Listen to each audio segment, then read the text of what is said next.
We are live. We are Okay. live. Welcome to the Supernatural Encounters Book Club. I was forced to do this, but here we are. Okay. Let's begin with the backstory of what this book is. And thankfully, I have two experts here. Go You have ahead. 3 experts here at least. Oh yeah, I wouldn't count Demogorgon as an expert. But he's. Oh, I thank mean, you. he's the you're a paid backer, aren't you, Demogorgon?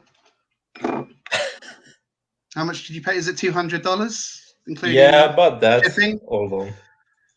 Cool. Let me check. Should And you got exposed, like in the credits. Yeah, He I got doxed. doxed. Yeah.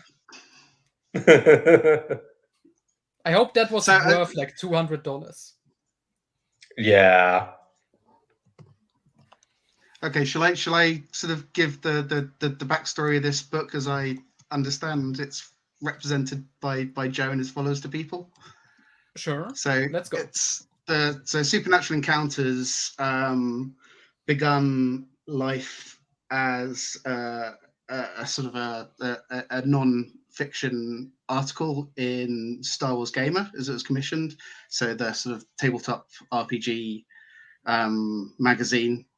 As one of 2 articles, Supernatural Encounters and Cult Encounters, being produced by Joe Bongiorno. That magazine was shuttered after the 10th issue before the articles could be completed. It then potentially found a home on Hyperspace, which was a section of the StarWars.com website where paid subscribers could potentially access published licensed C-canon Star Wars fiction and C-canon lore articles. But essentially, he was greenlit and commissioned by Joe Bongiorno to develop this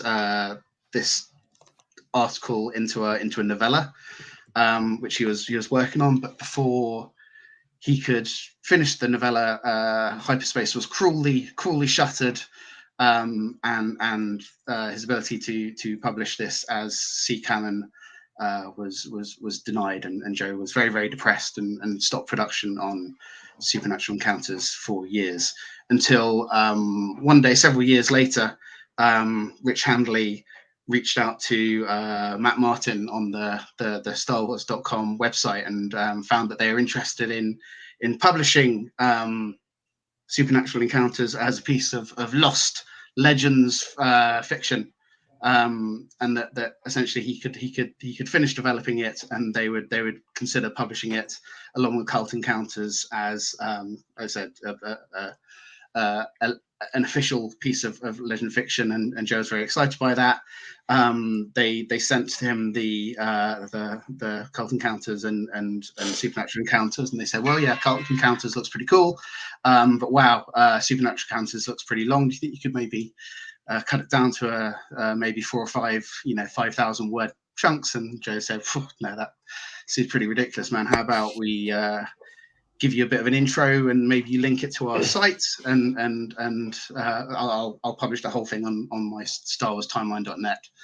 How's that sound? And the Matt Martin and Daniel something or other said, yeah, that sounds good. And that was the new arrangement. And then Joe kept working on it. He sent a few drafts to the Lucasfilm guys, but then he heard down the grapevine that they were no longer interested in publishing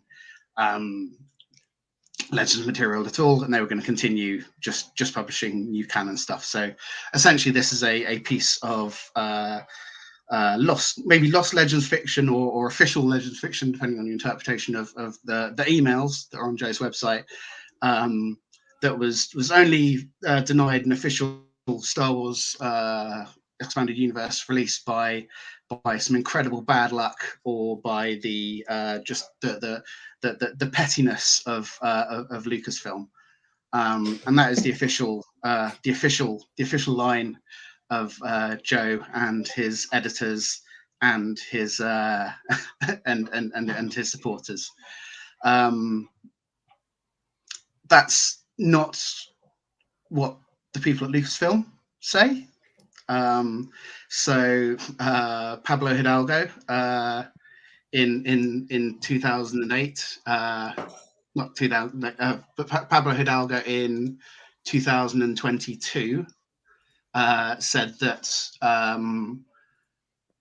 Supernatural Encounters never went through publishing editorial. So whilst it was full of neat ideas, it wasn't part of anything official. And that it was nixed, i.e. cancelled and rejected based on concept and length. So it wasn't just the length of it, it was the concept of Supernatural Encounters that was rejected, i.e. a piece of fiction, well, potentially, I mean, it's speculative, but maybe the idea of a fiction about how the Star Wars universe is conceived through supernatural means, and that the universe is full of supernatural happenings. So that's one Lucasfilm guy saying, no, actually this was rejected in 2015. In 2008. You also have Leland Chi saying that the Supernatural Encounters never came to him for input or going into the holocron. So from Leland Chi's perspective, it wasn't approved. And then in 2023, so essentially in August, when it was just about to receive an official release, I remember the official line coming from Joe's Discord was that they could ignore what Pablo Hidalgo said, because he wasn't part of the 2015 emails, man. He was out of the loop. Matt Martin had said, there was an agreement there to publish on the website, so we can ignore what Pablo Hidalgo was saying. It was Matt Martin's word that counted. So I personally reached out to Matt Martin, who is a very agreeable chap, I found, to ask him if in fact Supernatural Encounters was canon to the EU, and he replied he didn't think it was reviewed by anyone on his team. It was discussed as something that could potentially be published on StarWars.com over a decade ago, but that never went anywhere. So I asked him to confirm that it's not official EU, and he said he guessed not. It hasn't been reviewed by editors associated with the expanded universe as far as he knows. So he doesn't see why it'd be official. So you essentially have 3 Lucasfilm employees, including the last guy they spoke to, saying that it is not official in any capacity. So it's fan fiction. But what about those all-important emails? Yeah, I mean, because you released some emails, but are they? Is that all? I mean, as I think someone said, anyone who's read the emails wouldn't say, "Have you read the emails?" Right? It's emails only go to really disprove it all. If you actually look what Joe posts and leaves out. Yeah. So there's no indication from the emails that at any point the text of Supernatural Encounters has gone anywhere close to going through publishing editorials. A lot of apologetics will argue that this book has been cleared multiple times for publishing by Lucasfilm, when the reality is there's no evidence that it's ever been cleared by Lucasfilm publishing editorial at any stage. And again, that's what Pablo Hidalgo said, and that's what Matt Martin has said. So but by any reasonable conclusion, the matter has been settled in that respect, and the people who are still sticking to the perspective, which does seem to be a lot of people. I think the analogy that a very wise person gave to me was, these people are doomsday cultists after doomsday has been and gone. The guys who don't leave the cult and start rationalizing it in another way. I'm still waiting for the world's end in 2012. I was so disappointed that you. I know you are, Noah. That doesn't surprise me. That's the least surprising thing you've ever said. Yeah. There's always next week. Mm-hmm. But as we know, another comment I saw, in a couple of years, we all will just eat our words because it will be proven Watch out. that it is canon. I mean, how hard can it be to read a 1,000-page novel with Howard the Duck and E.T. the Extraterrestrial and clear it for publishing? I mean, it's. I'm sure people do that. I'm sure people fit that into their busy schedule all the time, right? Lucasfilm editors.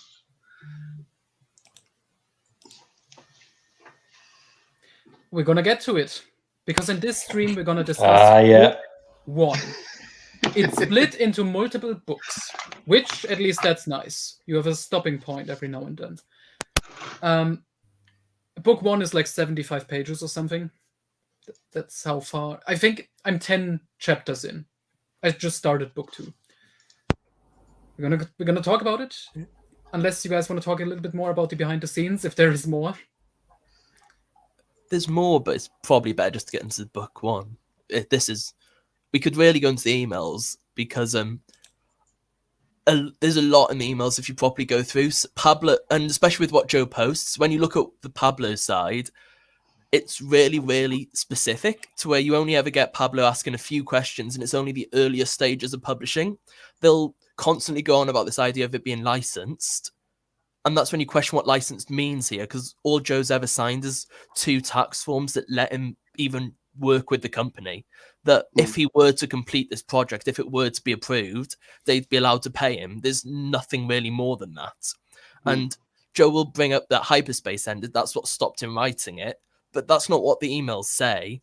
The emails show that Joe's in the early stages of discussing with Pablo the possibility of writing it, but he never posts any email that says directly from Pablo, okay, yeah, that's a good idea, go ahead. Joe's just constantly pushing, sending drafts, spamming him in his own words, constantly spamming Pablo with these new drafts. He just writes and writes and writes. And then he just says, oh no, hyperspace is closed. And there's no email for that. He just writes it in a text just after the emails. There's not a screenshot because there's, I'm guessing, no evidence for that. He just said that as his reason for why he stopped writing it, not that it was cancelled officially. And that's just the incident of the 2008 one. And again, it's not what Pablo says, because Pablo says that they rejected it. The hyperspace. So to make it simple for a moron like myself, what happened was Joe approached them, was like, hey, can I write this? They said, sure, tell us what it's about and we're going to look at it. And well, I think as I understand it, I mean, Moff, you've got a better understanding of this than me, so maybe correct me if I'm wrong. Joe said, sorry, Pablo said, I've got some budget for this kind of stuff, so go away and develop it and then send it to me. And that's the long and short of the emails that are published on the Star Wars Timeline website, right? And he's gone and fill out a tax form, and that's as far as those emails go, isn't it? Yeah, well, Pablo has emails where he says he's going to confirm with the editorial, but if we look at what Pablo said when he cancelled it, he said that him and the hyperspace editorial team cancelled it, and there's no emails in the actual ones Joe posts of him ever getting direct approval, which you'd think he does, because when you read through the emails, it's some screenshots and some just word of mouth from Joe, which if you're really making an evidence document as to why it's true, why it's approved, why would you just not post just emails, which is one of the weirder parts of it. And it's just constantly like that. Even with the later one going to StarWars.com, he approaches them. He doesn't say anything about what happened before. It's just since Sable Pena posted Skywalkers, Joe's like, oh, that gives me the opportunity to do this. He goes to them, and then he's like, he tells Lucasfilm, it's pretty much ready to go. I just need to edit it a bit to come up to date with the last books in Legends. And they're like, okay, yeah, just quick editing, just make it up to date if you want, and then write a quick introduction. Joe doesn't get back to them for a year. He takes that to mean let's expand it out. And then he goes back and I'm assuming gets no response. So sorry about the notification. Gets no response. And then he's like, well, technically they never told me not to stop writing. And that's what he's been using as the main excuse up until obviously last year where he posted him again going to Lucasfilm, this time with it being done, and they sent him a nice email saying they don't accept just unsolicited publications that they can't look at randomly because it obviously isn't true or approved in any way. Technically, I still have 8 girlfriends because they didn't call me to tell me I was dumped. Exactly. Perfect analogy. Okay. Yep. Pretty much, yeah. And the comparison people make is Heart of the Jedi and Lightsider. The difference is the people at Lucasfilm actually read those. Yeah. And if you go fight the really hard bullet, Heart of the Jedi and Lightsider are never truly the top tier of finished, confirmed material. They're always in the weird editorial unknown place of these were never truly published. You can never truly say they're the top. If you can headcanon them in, go away. And if we're comparing the level of how much was approved, these were all looked at far more than anything Joe is. The closest Joe's ever had to Lucasfilm approval is Pablo maybe reading an early draft of it in 2008. And also, in 15 years is nothing. Also, Heart of the Jedi was commissioned, announced, and then cancelled, whereas Supernatural Encounters was rejected. Yeah. That's the difference. Was it ever actually announced in anything? No. Okay. No. In fact, there's a talk section on the Wikipedia article about them talking about the status of Supernatural Encounters and how it can't be called cancelled because for something to be cancelled, it has to be announced first. That's how they're talking about it. Wow. So to sum up, we're like in a very low tier of fan fictions. Like if it's not even approved by the company, I say that rejected. There's an argument that Noah's Jedi Prince shitpost that is on a few people's official bookcases is closer to being expanded universe canon than Supernatural Encounters because it hasn't been rejected by Lucasfilm. Whereas Supernatural Encounters they never told me it's not canon. So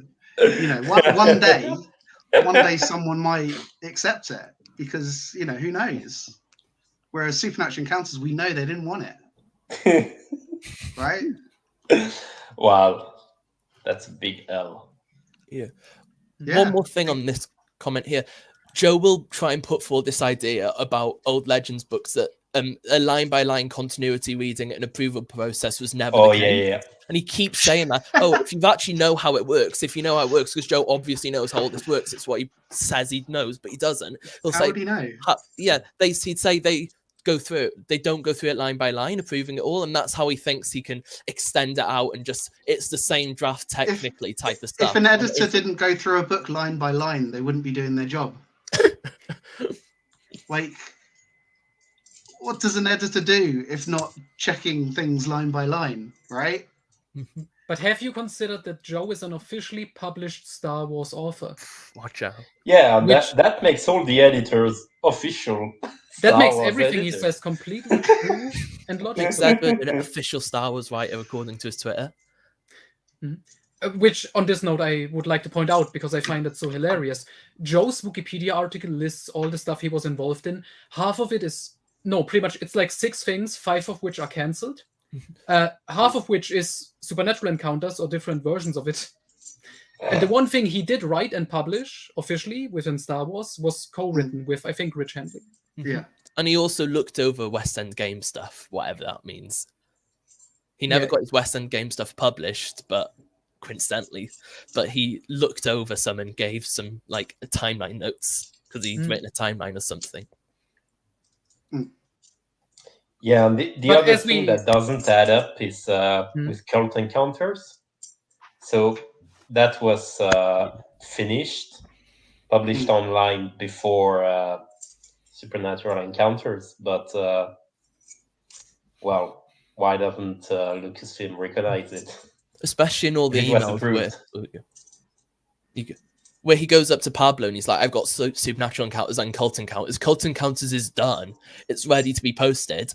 Yeah, he never mentions it more than once in the emails. They just focus on Supernatural Encounters because both of them would have been cancelled. and Joe just wants to keep writing Supernatural Encounters, but he can't say that Cult Encounters was also cancelled. And when he goes to Lucasfilm in StarWars.com in the 2015 time, he barely mentions Cult Encounters as well. That's also ready to go, but Joe doesn't want it. Joe's focused on this Supernatural Encounters now. This is a fun one. Whoever has read Supernatural Encounters knows no one at Lucasfilm Licensing couldn't even have read the finished version. Large parts of it are Battlestar Galactica. Does Lucasfilm own Battlestar Galactica? It has to be rejected on site. Yes, but have you considered all the people defending Supernatural Encounters, that it's perfectly fine to put other IPs into your story? There's no legal drama at all. No, easy to get through licensing and approval, including Mass Effect and Elder Scrolls and anything besides in this Maximalist. Yeah, it's all okay. All okay, no problems there. Alien versus Predators too. Like you have an entire chapter, I think. Yeah, but there's already an alien in the background as an Easter egg in one of the comics. Therefore, it's perfectly fair game, guys. That's how it works. Let me just tell you, everything is in there. Marvelous. The best thing about Supernatural Encounters is that you can just tell someone that something's in there, and they can't. Like, you can just trick someone. You can just say, Bluey's in there, and maybe, who knows? Alf's there. Alf is probably in there. I've no reason to doubt you. I'd have to read the last 500 pages in order to prove you wrong. I'm not going to do that. I would disagree that it's fine for fan fiction, but we're going to get into that when we talk about the actual content of book 1, at least. Yep. Thank you for clarifying, Sheath. Technically, the whole Marvel and DC universe are there with Howard the Duck as well. You can really get into the weeds with it. So Iron Man, all your favorite superheroes are now part of Star Wars. Mm-hmm. So yeah, there we go. Star Wars escape shit. Time to burn the collection. Should we also quickly go into the defenders of Supernatural Encounters? Or just like in general?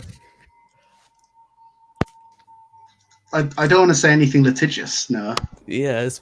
We don't have to be mean or anything. We can just address some of the points that have been made. Well, if you want, I'll start with myself, because I like the first. I like the first edition. Well, just to give a bit more background to those that might not have followed, Joe released a 300-page version of Supernatural Encounters 2 or 3 years ago. I don't remember. And I like this one. It was fairly well paced. There was less dumb shit going around. Like the main point we'll criticize later were there, but it wasn't too egregious when I read it. And it wasn't terrible. I liked it because it kind of tried to put all the crazy Marvel comics stuff, the Tilotny throws the shape and everything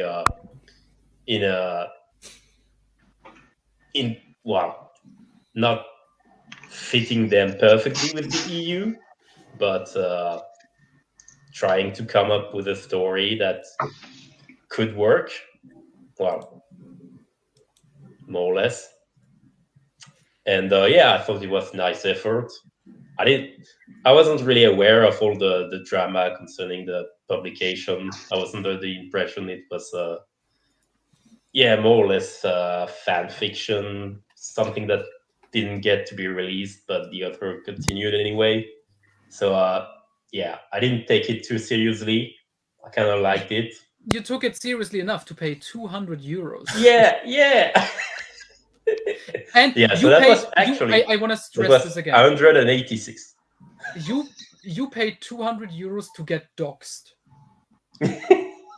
Did Joe not even like give you the option? He just put everyone's emails in and just went for it. The names, real life names. At the end, yeah, like was no, like it was like advertising. Yeah, you could like buy well, when it came out eventually, you would for like I think $50 you could get the paperback. 100 was the hardback, and then you had the premium editions, whatever. They were like the $300 tier, which got your name in the super donator section. Yeah, and whoever, and in the super tier, you got an OC character in there. You can canonize whoever you want and put a bit of fan fiction in. Like if you're going through the appendices, and the footnotes, you'll notice at points there's like these like massive paragraphs which are just completely out of nowhere and weird, and it's all the fanfic people submitted because they paid the most money, and they're like, oh, insert my character in the story. So Joe's like, yeah, sure, let's just do a side tangent here because you paid to be in the book, which is obviously something that would get approved by Lucasfilm. And after it, what? Is that why Lord Dreadwall was mentioned 151 times? Because he just put a lot of money 100 pages, whatever it is. Yeah. So just the gold tier. I kind of like the first version.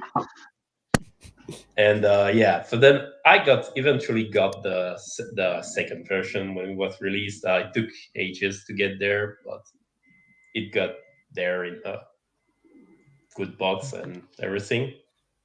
So I started going through it, and well, it was a lot longer, and I'd say up about book 2, 3. I didn't realize there were endnotes. I was kind of bored at that point because there didn't seem to be much relevant material added. Not really interesting with the editions. But going through the endnotes, there was a lot of crazy stuff that I missed. Yeah. And we'll get there. But basically, there's a crap ton of crazy biblical stuff. So should we get into that, or is that going too personal? Because he does open the book with a Velikovsky quote. Yeah, so there's only so I think it's pretty important to the overall narrative of the book. Like I think it's okay. Disclaimer. It's pretty essential to know. Disclaimer. It's time for some armchair psychological evaluations. Just like we did with authors like Karen Travis or Troy Denning, we read their interviews. We read what they say publicly for everyone to see. We look into who they are as a person, at least how they present themselves to the public. And of course, based on that, we view their writing differently because we know them. Since Joe is an official Star Wars author, it's only fair to do the exact same to him, and just see what is Joe like. What are his thoughts? How does he think? How does that influence his writing? It's interesting, to say the least. Yeah. So around that time, I was like halfway through book 3 or so. Some of you guys sent me the stuff that Joe has posted on Quora. And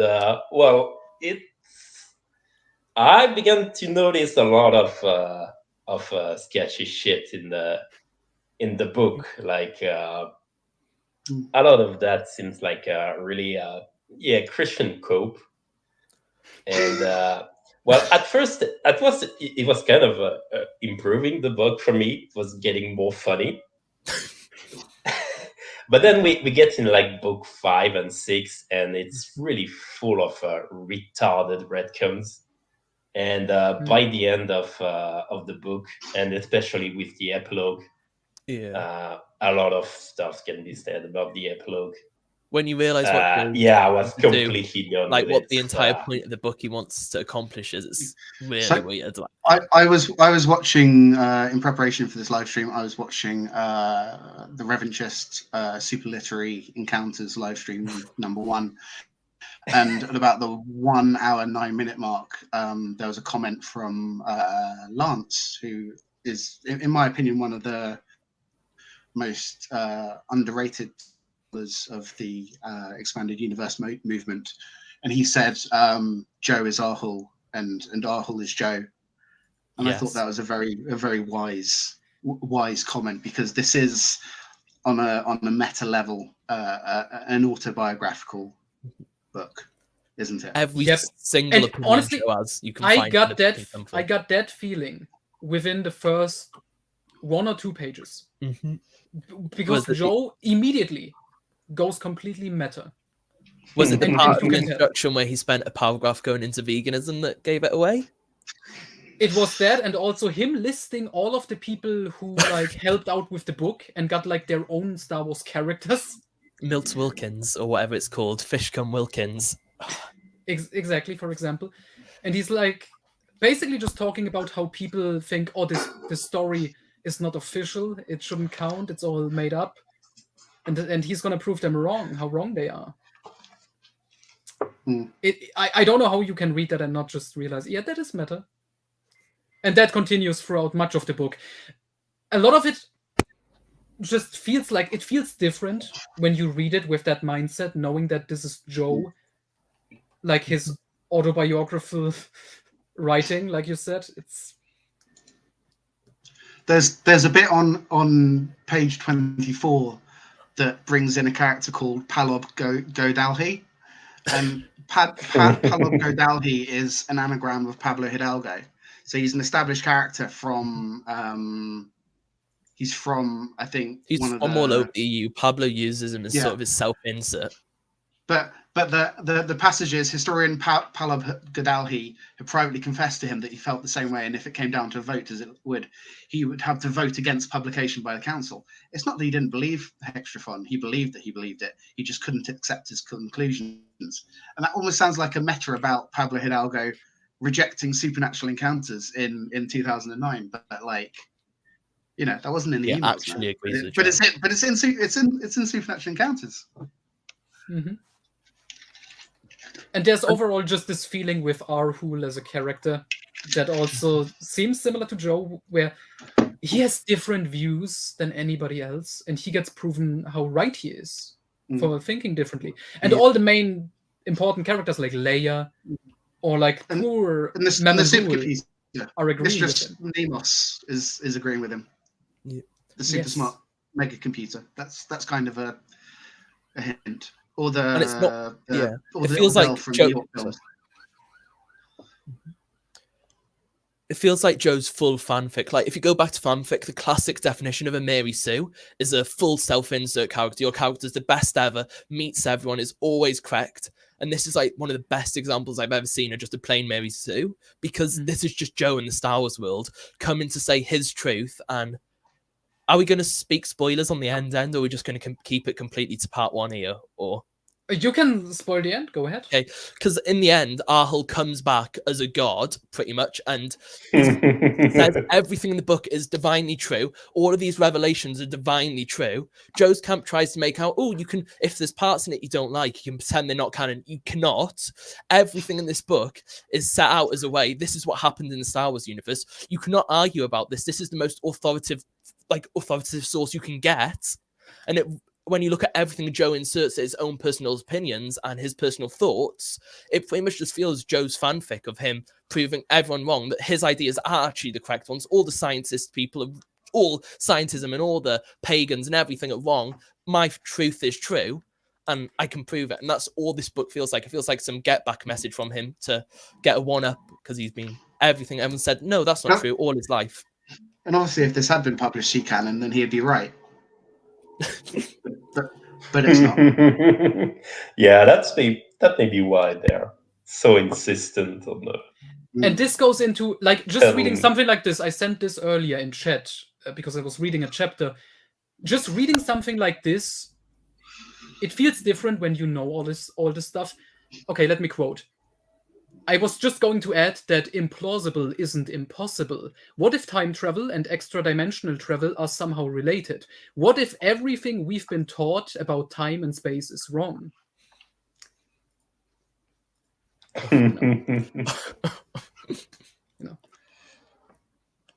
Silly, stupid science man tried to tell me I'm not smart. Mm-hmm. And this is just the tip of the iceberg, by the way. Quotes like this are on I would say in every second paragraph almost. Pretty much, yeah. And then if you go to the end notes where he justifies and says what he references, it's like the easiest document ever to analyze because he's just gone out of his way to say where all his crazy conspiracies come from. He's just listed them in the back for us. So you don't even need to think that hard. You can just have a little look and see. It's unhinged. Yeah, I mean, I noticed that most of the people who love the book don't really seem to go into the end notes. I mean, fair play to Quinn and Voss, actually. Brennan in the live stream with Marcel and Maxine and me and Alex, he did actually bring Velikovsky into the discussion. He talks about Velikovsky and how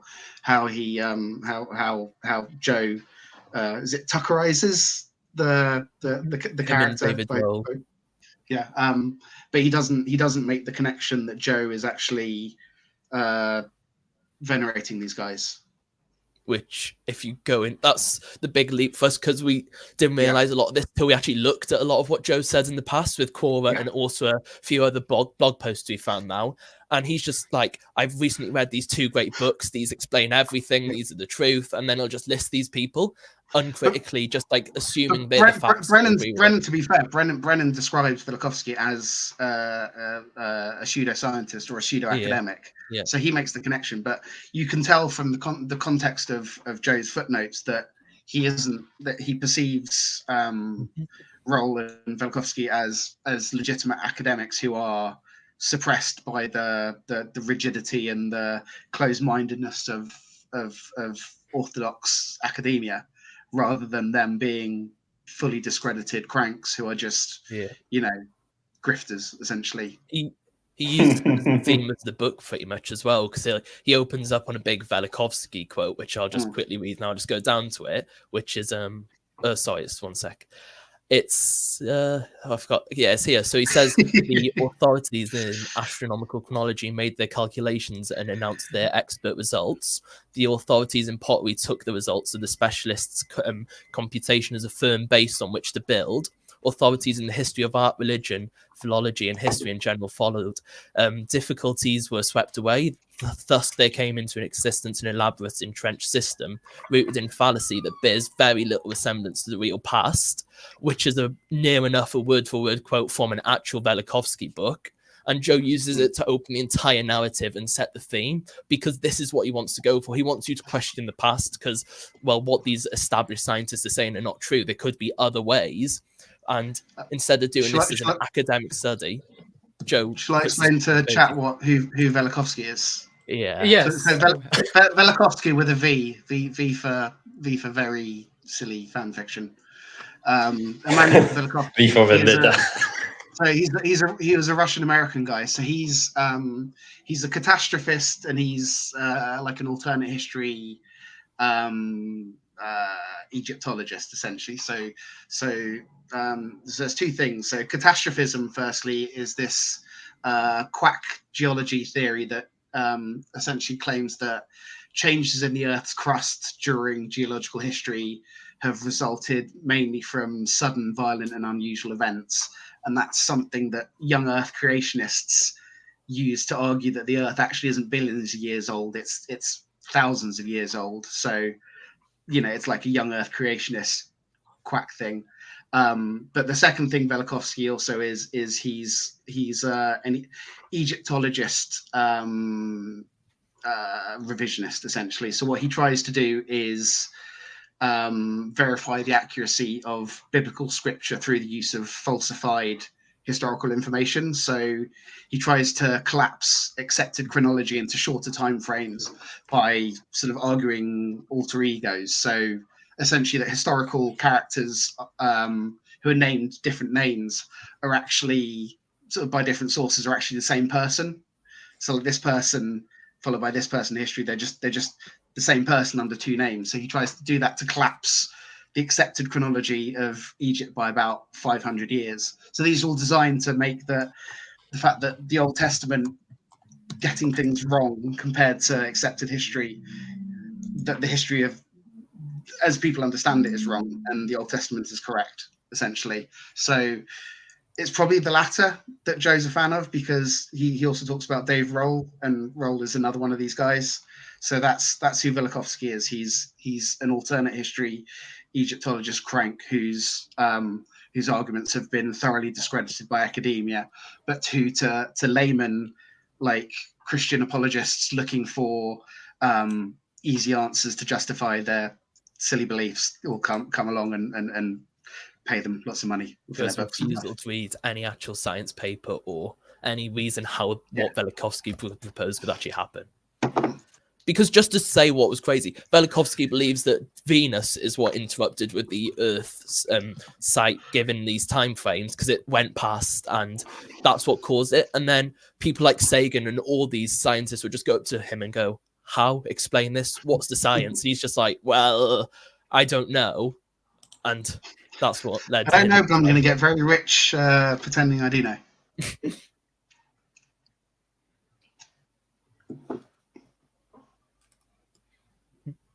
Oh boy. So are we done? One thing I want to mention before we actually go into the story, which we should finally. We are 40 minutes in. Okay, two things. First off, who is this book for?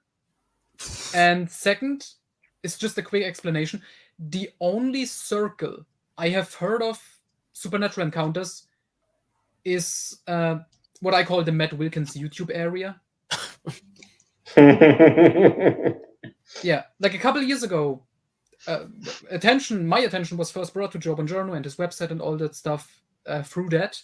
And that's the first time I had heard of supernatural encounters. And that's the only way I think anyone learns of supernatural encounters. It was quite big on Facebook too. There was the Star Wars Timeline Facebook group and also the Supernatural Encounters Facebook group. And a lot of this is on Facebook. You won't find it on Reddit. It got banned on Force.net forums. It's really just Facebook and Matt Wilkins' YouTube channel. I also remember when it got like all removed from Wikipedia.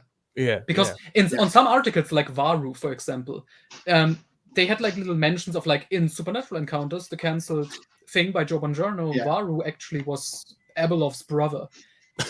And they removed all of that. I think after the Wikipedia drama started. Yeah. Which was very I actually heard about it from the Deep Core server. It was mostly through memes and shit like that. I think a lot of these guys were, some of these guys were mostly interested for like the versus memes and shit like that. Yeah, I hadn't heard about it until I entered the sort of Star Wars EU Discord space onto your server now, where obviously I encountered a couple of fans who tried very hard to convince me it was canon, and seemed to get increasingly irate when I just became quite baffled at the arguments that they presented. And then it's weird, isn't it? Because it's got no traction on Reddit, it has no traction on the Force.net. But as we know, Reddit, like, who cares about it? You know?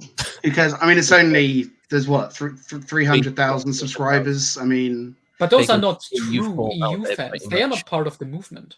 No, it's not part of the movement. The real EU community is the 8,000 Matt Wilkins subscribers and the increasingly smaller channels underneath it, right? The only real time because I'd heard about it like just randomly, but about a year ago, so I forgot his name, and Dougie's probably going to have him, but someone made a really well written out post on Reddit talking about the influence and the physics and the metaphysics it tries to propose all this Christianity stuff. And I didn't really know anyone who'd looked into it that much. And it was when seeing this post, I was like, that's a bit weird.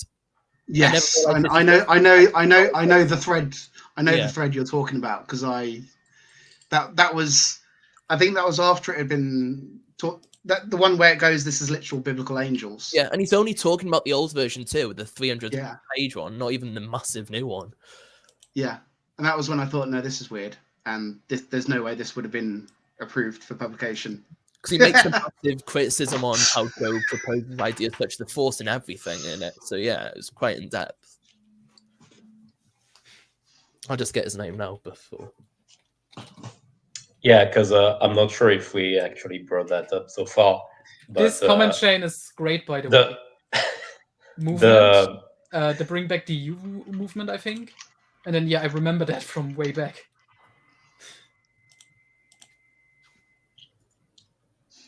Yeah, what was I about to say? Like, because, so Joe is, he feels really strongly about the Bible and stuff.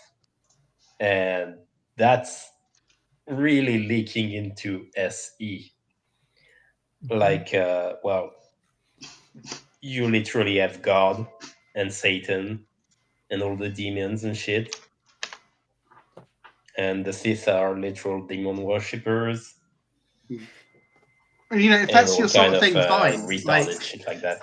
It's just, I think it's just very useful information to have when you're approaching this piece of fiction. That this is where the author's coming from. Yeah, similar to like Karen Travis when writing like Republic Commando. It's fun seeing her literally go insane as the series goes on. Or obviously Troy Denning with his stuff. The meta of it all. I'm going to need to head out now. I hope you have a great book club. I expect it will go on for a while, but I'll catch up watching the VOD. So have a great night. Thanks for bringing me on. Okay, bye. Cheers. Bye. No, how can I link that Reddit post? Send it in the Discord. I can link it in the comments then. I'll DM you. Hang on.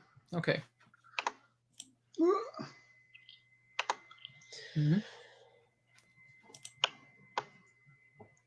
Yeah, and so the book is like really repetitive after a while. Like I got to that.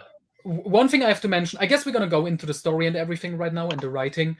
We're gonna go into more detail, but just my points in short. The story is thin. It's not engaging me so far. And the dialogue may be the worst I've ever written in a Star Wars book, ever read in a Star Wars book. Which is saying something. I explained this on the Discord, how it's written. It's basically every conversation in this book is, hey, what about when reference happened? And then the other character is like, well, reference here, and of course a reference show that this reference is a clear reference, as was referenced. And it's just... Well, you said earlier, like, who is this book for? It's for people who get a little bit of a dopamine hit every time they get a reference. Exactly. And for me, since I'm done with Star Wars, I got it out of my system after writing my chronology, which it is the greatest thing I've ever done, because I basically extracted my autism. I'm really happy about that. And now I'm just reading this as like, okay, this is a book. But you realize if you'd read this before the chronology, it could have cured your depression. But now it worsens it. Yeah, but now I'm just reading this as like a book. I'm going into this as a normie, essentially. But of course, in the back of my mind, I still catch all the references. And now they just annoy me because it's just endless and it feels useless most of the time. Like the chapter 9 I just read, that they are talking about like, hey, we are on this place. How can this exist? And then they are talking about like, hey, this Devil Worlds comic. Hey, this Marvel comic. Hey, Fuzzy as an Ewok, the children's books where you scratch and smell. Like the heroes of Yavin 4 sold out and they made like cigarette commercials. And I'm like, what the fuck are you talking? What? Why are you referencing this stuff? I guess, in the absence of a story, right? Yeah. Well, the story so far, I'm like 80 pages in, and it's just like historian guy, historical council is reading this guy's manuscript, and then then it's first person, which proves that Matt Wilkins hasn't read this because it's first person and he despises it. And because the alternative would be he's not consistent, and that's just impossible. Yeah, and basically it's just the historian Arhul just being like, I'm looking into stuff, and then I went here and there and there, and I talked to my droid about reference and how reference happened. It's kind of white noise. I find those bits. And it's like, since I'm out of it now, I still get the references, and like I said, it annoys me. And I'm just imagining like a normal person reading this. Like an average, let's say, like an average fan. Like I like reading Star Wars books every now and then just for fun. I don't care too much about references and continuity, so he reads this and he's like, just done after like 30 pages. I mean, I've got a list of I had a list of references I had to look up, and I stopped after 41 pages, but I was up to 35. A fun one. I was up to 35 ones I had to look up, and that's fine. Like if you like to look up, if you like to stop reading to look up something once a page, that's fine. But I don't, so that's not an enjoyable experience for me. Let's say, like, I didn't have to look up words as much in this. I think from memory it happens more in the later books. But a fun reference which happened in the chapter I just read today. He describes the plot of the movie E.T. by Steven Spielberg, which I haven't seen, but I recognized what it was because he mentions Brogo Asagi, which is the E.T. homeworld. Yeah. And he references the best Marvel Star Wars comic, which is the one with Luke's girlfriend, Mary. The best romance, as we know. Is that the one where she dies and Luke is where Luke kisses her and then right the next page she dies and he has like his I wish I was a god. I wish I were a god. And and he talks like Kate Skywalker, and it's fun. Like later on, you have an entire chapter that is just rehashing Alien versus the whole Alien versus Predator franchise, but putting it a little bit into Star Wars. So that's okay, and it's probably one of the Disney most retarded and Fox owns Alien versus Predator, so that's fine. This is why it's okay with the IPs. Disney owns everything. If Joe was just a bit more careful with it could have been fine. Yes, I think it's very early on already. There's like a planet and stuff mentioned. Yeah, there's a lot of Rebel Resistance like references. Like Lothal is important. You have the whole world between worlds stuff, and there's also other Disney canon references. It's mostly just species and planets, but yeah, Rebels is probably the most important one to this book. And I was just to go back to the writing. Wait, quick! I have to answer this before you continue. I want to point out that Joe has worked on this essentially over 20 years, which kind of admirable, but also, this is the end result. Okay, go on. Yeah, so just about the writing of the book, like later on, well, all throughout the book, but especially later on, like the dialogue is almost always like completely bloated with exposition. Yes, it's very natural. It's like just an extension of the just exposition in the prose, but yeah, the pacing is bad. Fine. There's a few moments where I think there's decent dialogue. Like probably my favorite moment in the whole book is like when you have a Splendid App and the Nagal lashing out at each other. It's pretty fun. I think it's quite well written, actually. Like, you have a lot of alliterations and clever things, but it's really like the exception. And yeah, you have a ton of references, but like, to compare with like, I love it when Lucino does it, like a ton of references, but it's like painting a world, and you can see how this and that work together and create consequences that are relevant to the story. Yes, exactly. That's the difference between good and bad references. The references that are good are the ones where you don't even realize they are references, that like add to the text and like you said, expand the world and everything. And then there's just this. Remember that. Like there's some effort to do that, but it's pretty clumsy and very uneven, I find. And lastly, and it's especially in the later parts of the book, because, well, mostly up until like book 5, it's mostly about the really ancient history, where there's pretty much nothing about it in the Star Wars universe. Yeah, well, it's tying super stuff that is very superficially related, but like, starting with the last 2 books, you're touching wow, like the modern Star Wars story, and it's full of retcons. Sometimes it's not his retcons. It was just the stupid shit that Lucasfilm introduced at some point, like the killing Sith Lord and isn't there also mostly the LOTF cope. We have to give one example, if I remember correctly. What was it?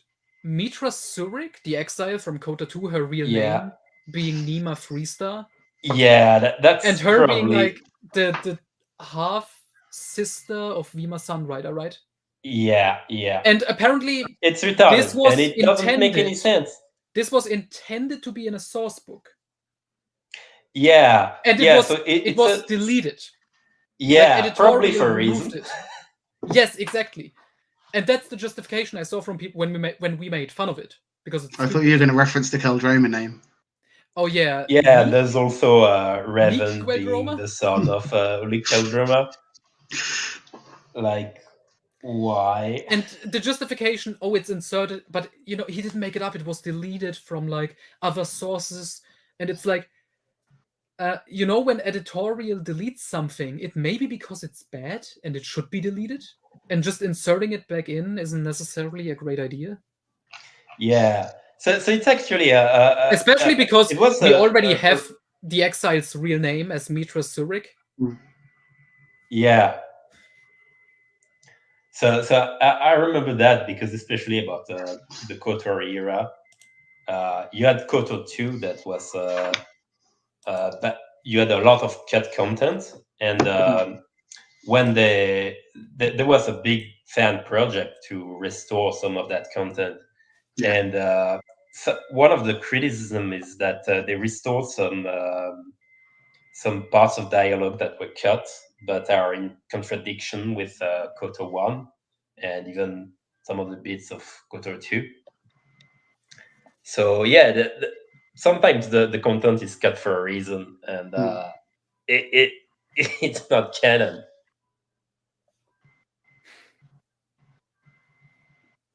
Nice. That's what I was thinking of.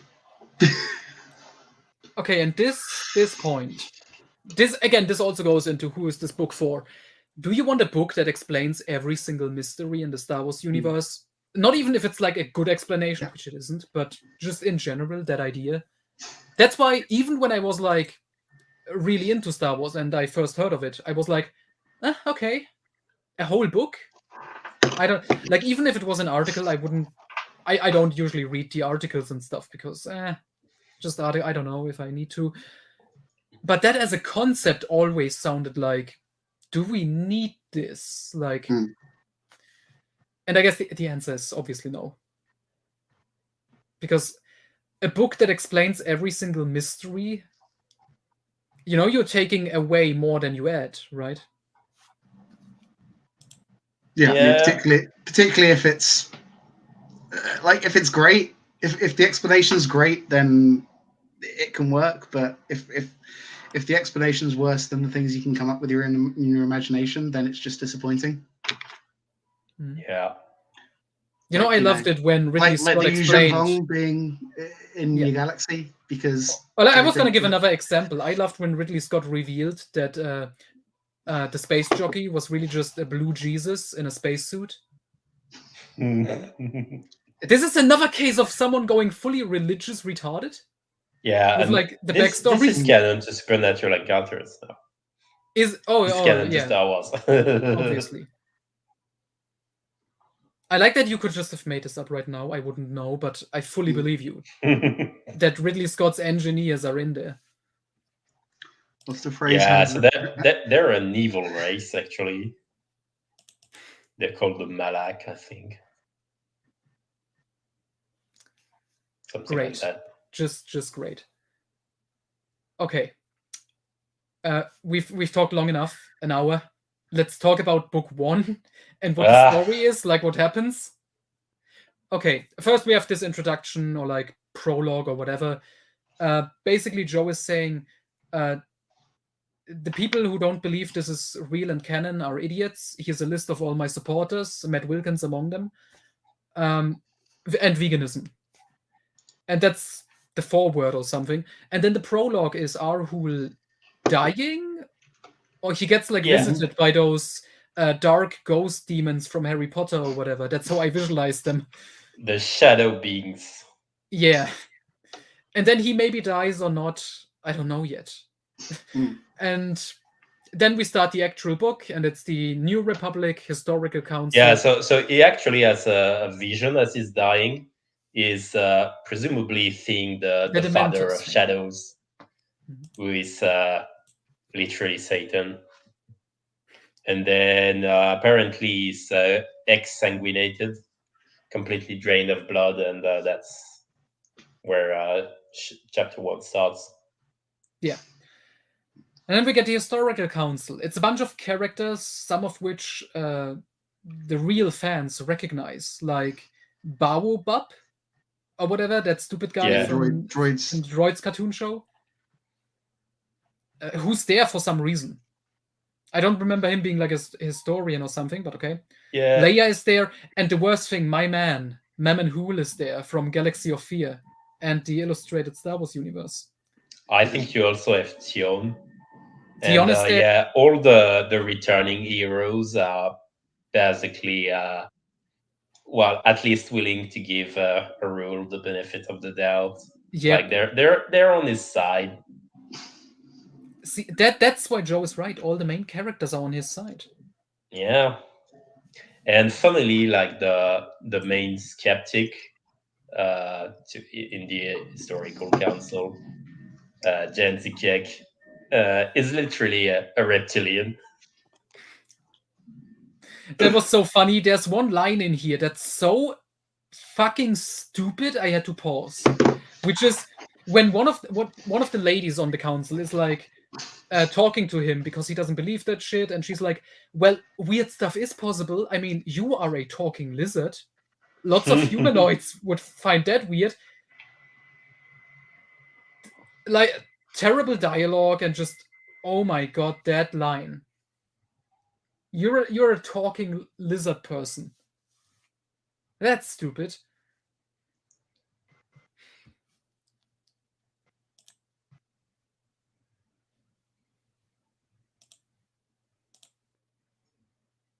Yeah. Yep.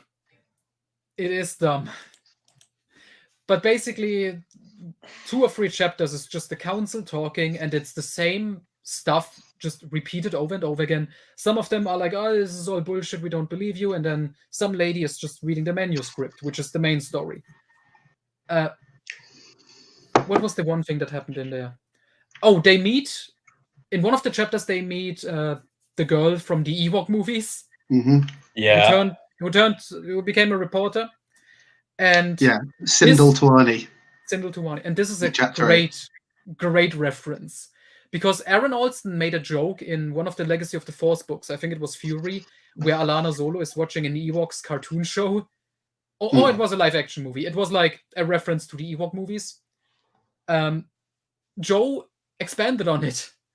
Sindel wrote Ewok books based on her experiences and stuff, and they got turned into like cartoon shows for children. And the main lizard guy is using that against her and just being like, you're this fucking author, with your stupid children's shows. And that chapter is just explaining how the Ewok myths and legends are all real.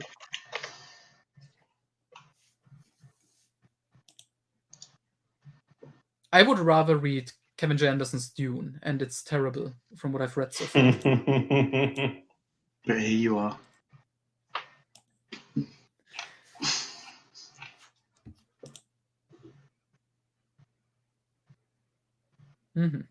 Yeah. But yeah, that chapter, really bad. It was way too long and didn't really have a point. And that's most of the chapters here.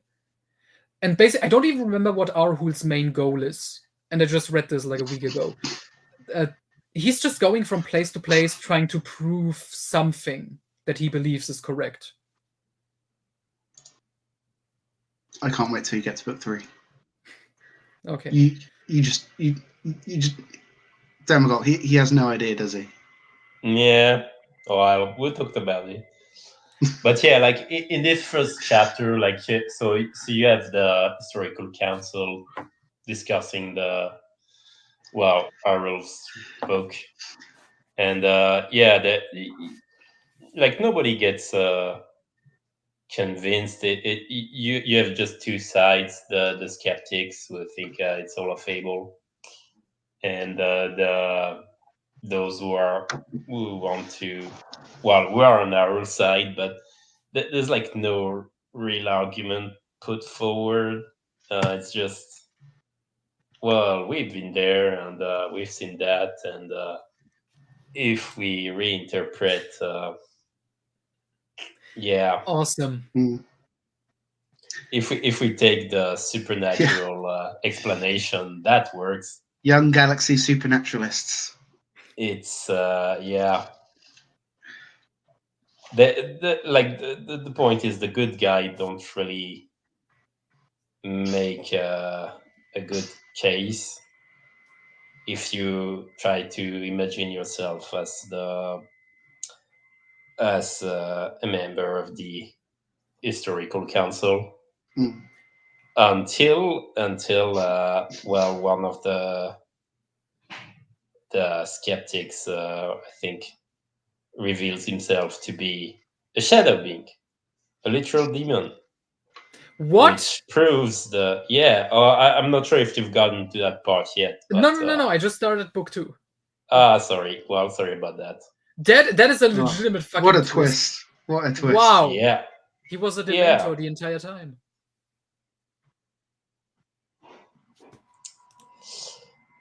No. Yeah, so... Well, because you have the ending where Arul literally reveals himself to be a god, but at that moment, like by book 2, I think, we also see that demons are literally real in Star Wars.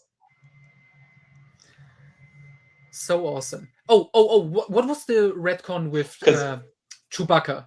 You remember the ending of that Devil Worlds comic he references when they free Woodsec? Yeah. Woodsec gives him a glimpse of the origins of the universe. Woodsec told Chewbacca, I guess off panel, because we clearly didn't see that in the comic, he told him the true origin of the galaxy and the universe. I don't remember that, but great writing. Perfect writing. In which he was shown numerous beings of his kind roaming the dawn stars. He said that he intended to prepare the galaxy for new offspring. He's gonna fuck around a lot. And that's what Chewbacca was thinking when He was in Mos Eisley in The New Hope.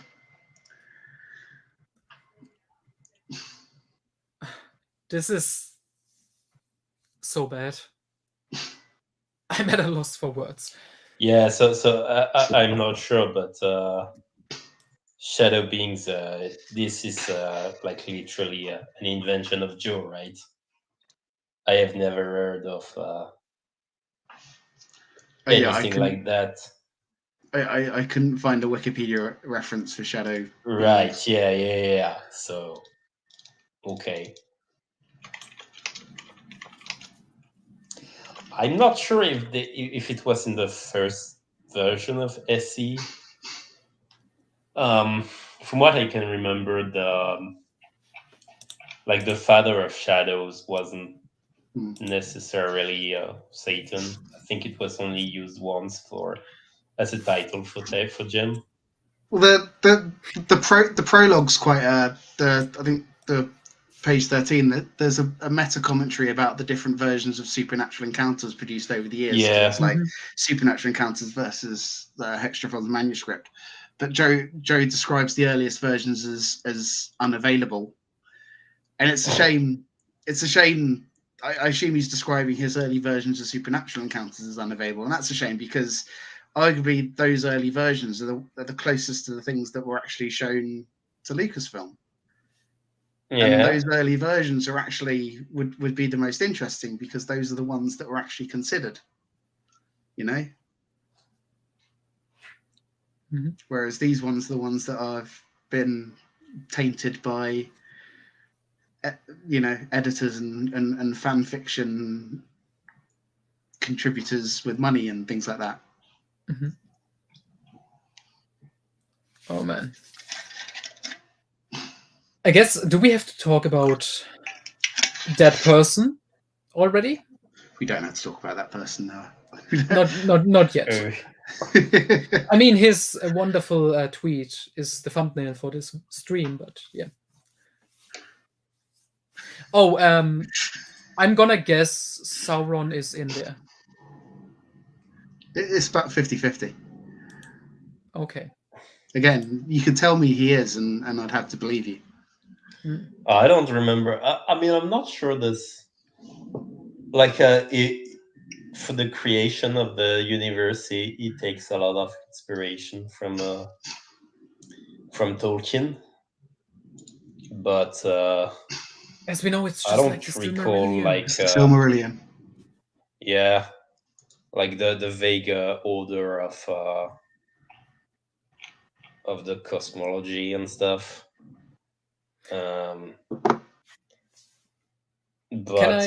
I don't think like Sauron, Morgoth are there. So, criticizing the book one, what I've read so far, we gotta bring up one point that we've heard numerous times. It's like Lovecraft. We wouldn't need Pico on here because he would get so fucking angry, but it's not. It's not. Not in terms of like writing, because Lovecraft is well written and understandably written. Like I can follow it, even as a filthy foreigner. So, isn't Lovecraft shorter? It's also shorter because the longest thing he wrote is novellas. Like the total works of Lovecraft are shorter than the total works of Joe Bongiorno. Because also, like, for supernatural encounters, it looks like he made it a challenge on himself to write in the most verbose, sophisticated vocabulary. It's taking words from 1930s pulp novels. Those words are so amazing. They aren't even in dictionaries, and you can't find an explanation what they mean online. That's how special those words are. And that makes it intelligent and deep. You know. I guess it's meant to look this way. But I mean, to me, like a lot of these words, they're just French, you know, or Latin. So it's kind of like reading a normal text that is somewhat obfuscated with English grammar, but not really. Yeah. Josh, And, that was invincible, though. That was Shakespearean poetry. Yeah, but as we know, this is also a #1 Star Wars EU book. Because related to that, well, he uses a lot of sophisticated words, but it doesn't really paint images very well, if that makes sense. Mm-hmm. Like, this isn't really stirring images of dreams and, well, fantastic world, as well as, well, for example, Tolkien. If you see what I mean, I don't know if you feel the same.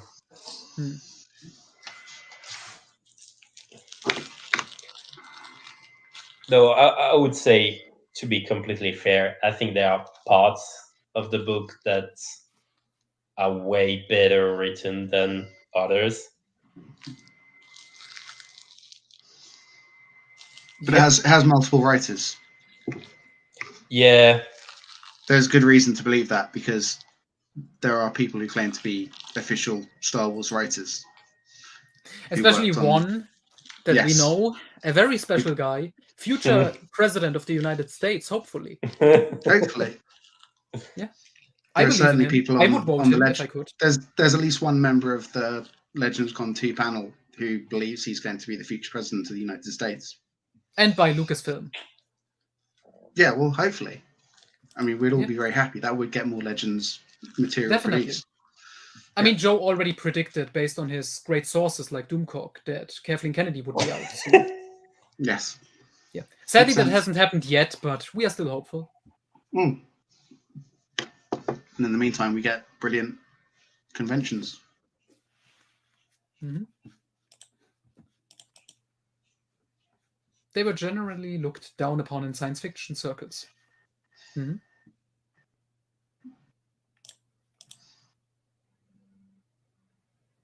Oh yeah, we're just not smart enough to get it. Obviously. It's a skill issue. It's a skill issue now. Skill issue. You don't like supernatural encounters, skill issue. Yeah. Official writers. As I've heard, if you don't like supernatural encounters, you can't know the expanded universe well enough.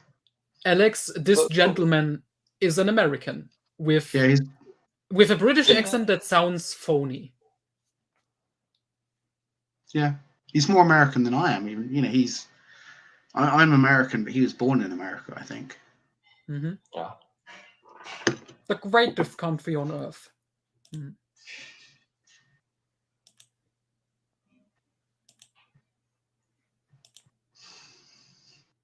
He's a reject. Mm.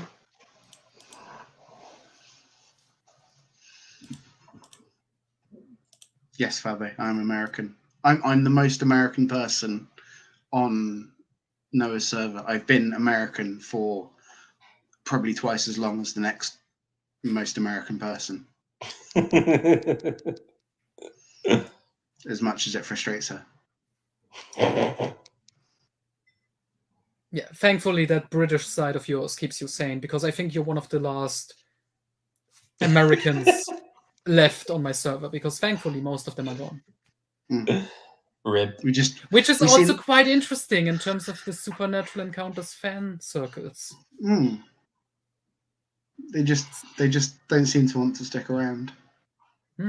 Which is a shame, because and they all have, we'd love to have them back. Oh yeah, indeed. Oh, do we? We would love some good discussions. They're quite religious, aren't they? Yeah, and all quite male and white. They're not very diverse. Not like your server, which is called the Diversity Alliance now, isn't it? Indeed. Yeah. People all over Europe. Yeah. Multiple continents. Indeed. I mean, alone on here, we have a German, we have a British/American, we got a French. Sexualities. We got Fabi. Oh yeah, we got Fabi. Yeah, biggest faggot ever. Mm-hmm.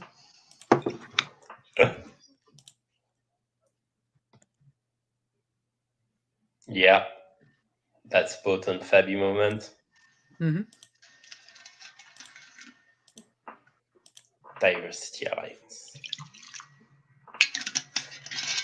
Yeah. So we should talk more about supernatural encounters.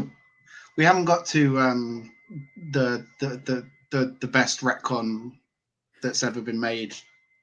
The timeline retcon? The timeline retcon, which, as I was watching Marcel's stream, every single person, Marcel brought it up and he asked Marcel, Alex, and Brennan what they thought, and they all thought it was brilliant. They all thought it was a brilliant retcon. Maxine thought it was perfect, and Brennan thought it was great, and Alex thought anyone who didn't think it was great was stupid, and that it was exactly the sort of thing that if the expanded universe had continued, that someone would have come up with. I have to look for the actual quote now because I made the perfect comparison. I've got it. Shall I do it in a haughty British voice? Sure, go ahead. We need not remind this body that the established dates of the Clone Wars were off by 16 years in most of our published texts, not to mention that there is still disagreement regarding the order of events.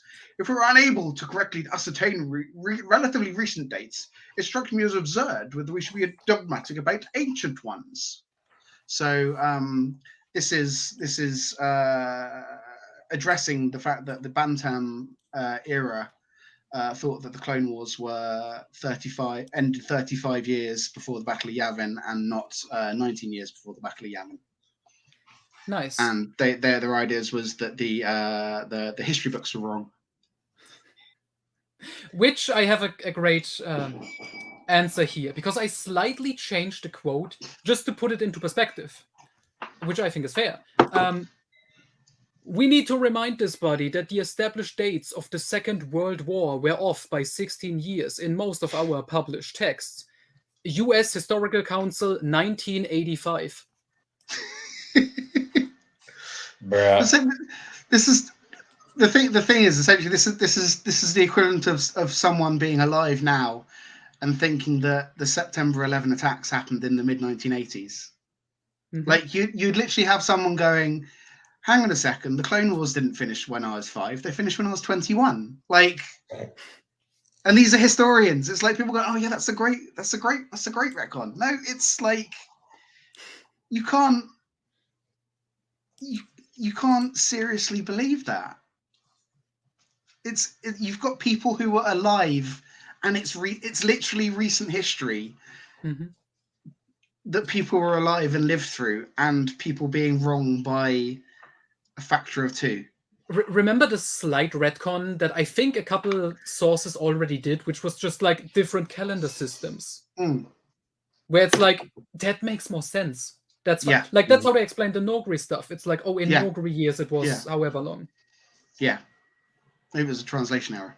Like but no, this is completely implausible. And just like I think the argument that if the expanded universe is still going, this is exactly the sort of retcon they would have come up with. Well, no, they just because the expanded universe had existed for 9 years after the Revenge of the Sith, and they didn't come up with this. They just left it alone. They just ignored it. Yeah, sometimes kind of like Dark, like Thrawn. The Thrawn trilogy had all those dates about the Empire that to do with Joruus C'baoth and Outbound Flight, and they were off by a long way, and people just ignored them, and that's what they continue to do about the Clone Wars. They just ignored it. It was just a bit of jankiness that they ignored, and they would continue to ignore. Yeah, like they really want everything to be literally true.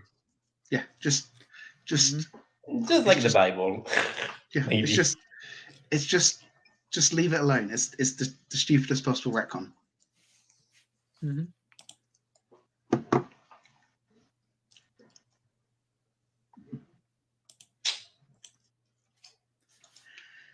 Does he also like reference like TCW and how it messes up the timeline? Yeah.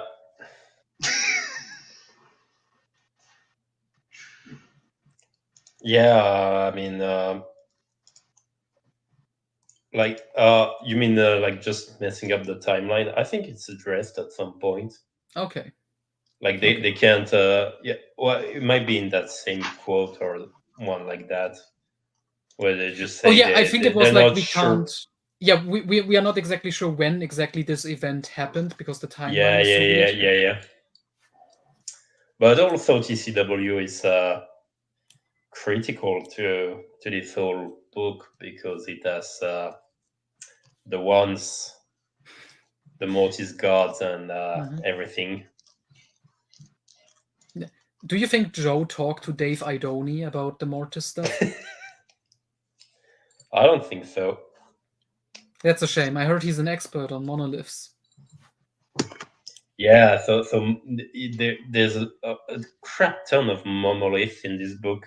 I'm not sure if it's a reference to some other IP that is introducing.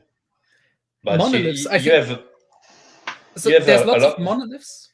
Yeah. That may be a the reference. Monoliths are like demonic shit that converts civilization to Satanism, and yeah, it happens.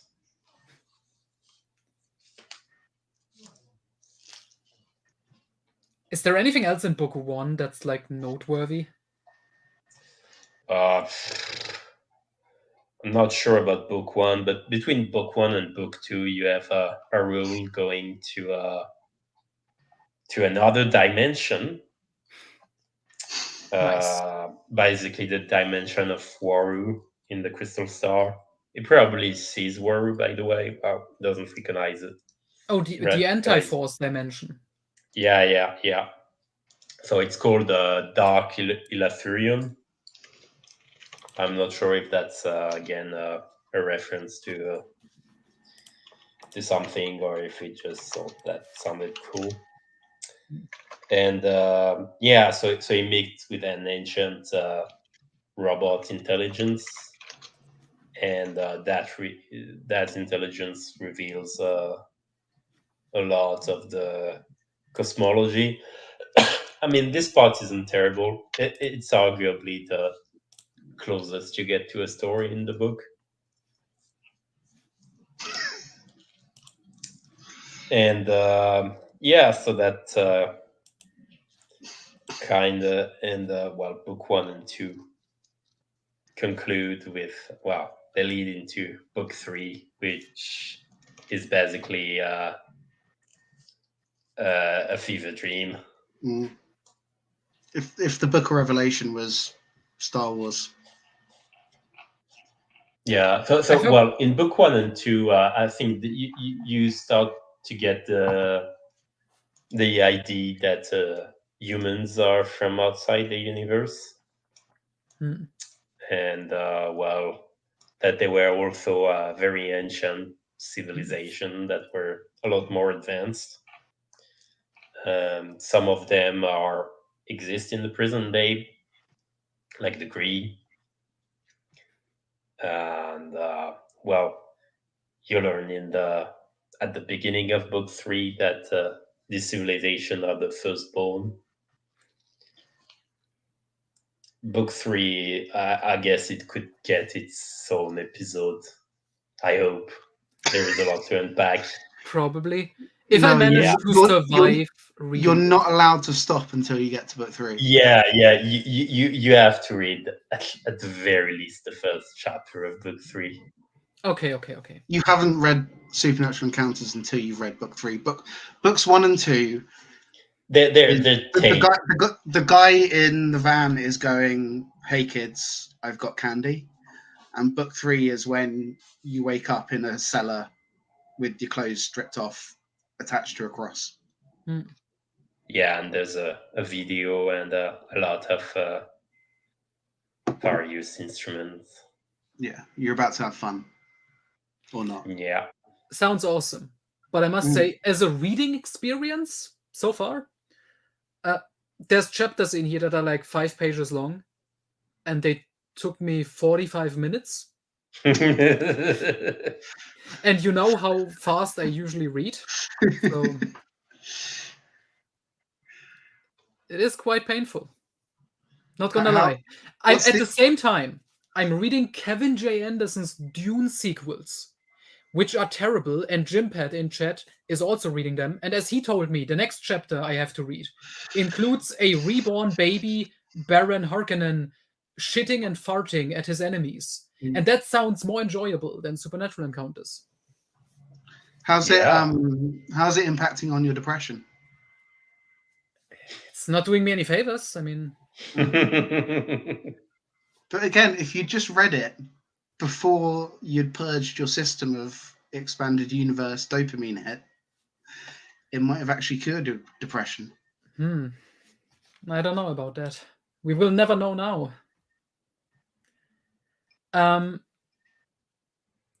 That's a very tough question. I can't answer it because I haven't read enough of his Dune work, and I'm not going to read much more of his Dune work.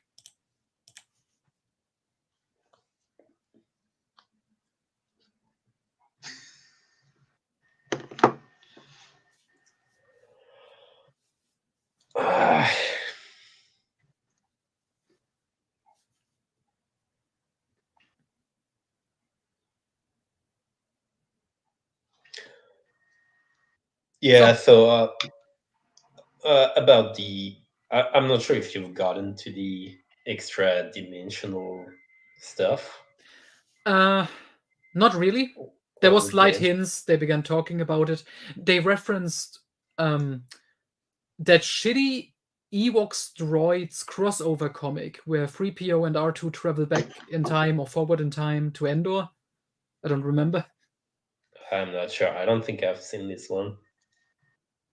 Oh yeah, it's bad. It's bad. It's in the middle of like a dialogue in quotation marks between Arhul and his droid, where they're just like, remember this Devil Worlds comic? Remember this droids Ewoks crossover? Hey, remember this reference book? Hey, remember this reference?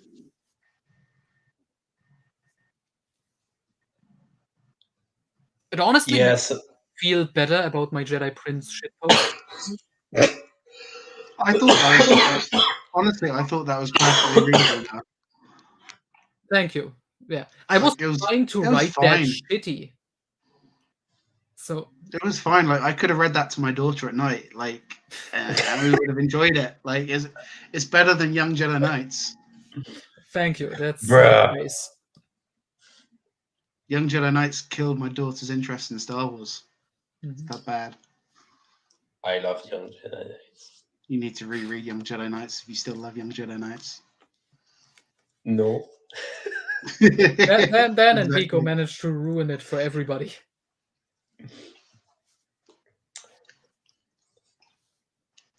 Yes, about the extra-dimensional stuff.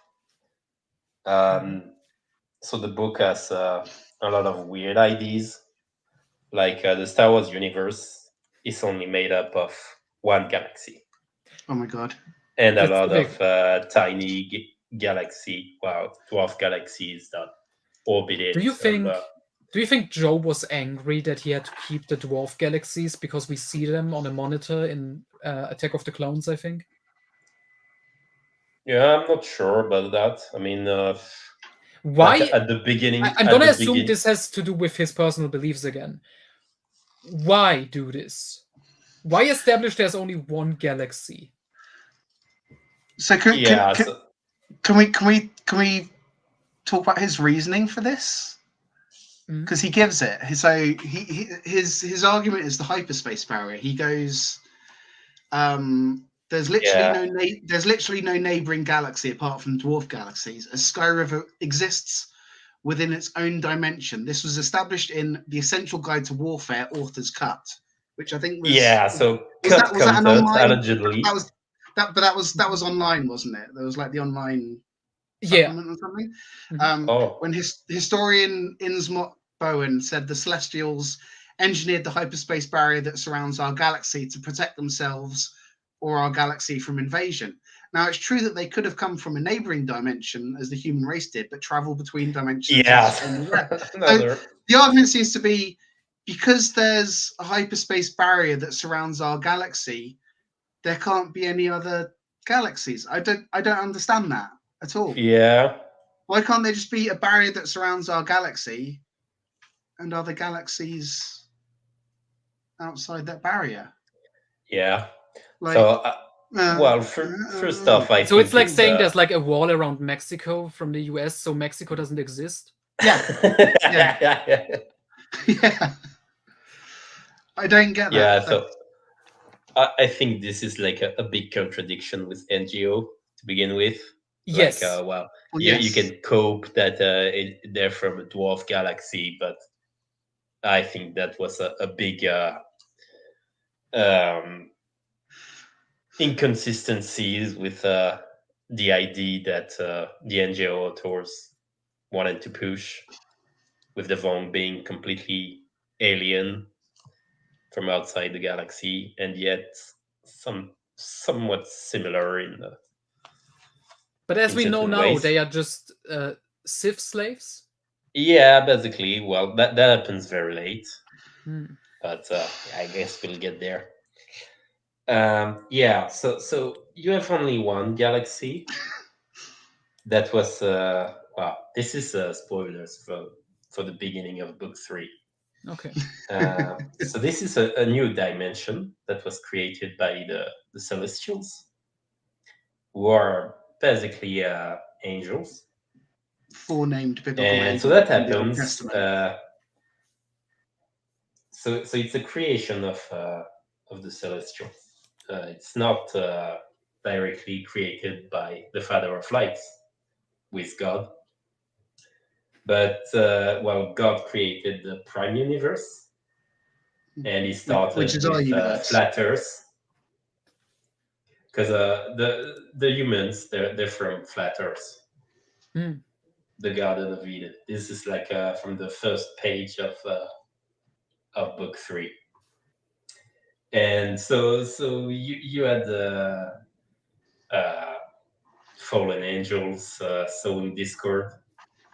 Flat Earth falls in civil war, and so a few Celestials, and that includes the ones from TCW.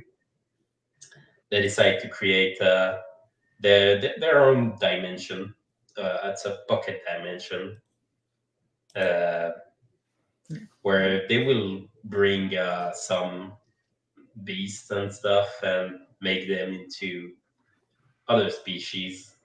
And some of the first species are the firstborn, so that includes the Gree, the Qua, a whole bunch of others, the Sephi. And so they're given like pretty much godlike powers. And there are more eventually the bad fallen Celestials, Satan, it starts to, at first he's locked away from the Star Wars galaxy. But then you have Woodzek, who bursts the Bedlam spirits on his own, single dad, and it's implied he suffers the whispers of the Father of Shadows, and he wants to kill his children so they escape. And long story short, Tilotny brings the humans into the Star Wars galaxy, and that's so evil paints this the Star Wars galaxy with evil. Yeah. Wow. Never has a long story short been truer words spoken. Yeah. Why was this rejected? I wonder. Concept and length. And to go a little further, I think the fallen angels the father of shadows, and these immortal gods of the Sith, who are top lieutenants. They want to go to the center of the galaxy, which is it's the world in TCW we see in the Yoda visions, I think, where he gets the secret of becoming a Force ghost. And so they want to get there because then they will have the access to the planes where the Celestial live, so they can then invade heaven and tear it down. Wow. And so pretty much, I guess the end, near the end, you get the reveal that Arul is elevated to a god, and basically now his mission is to try and stop that from happening and prepare the species of the galaxy for war with the true Sith. So what you're telling me right now is that this 1,000-page book is ending on a massive cliffhanger. Yes, but then you have an epilogue, which you should read. I'm worried. Okay. Yes, you should be.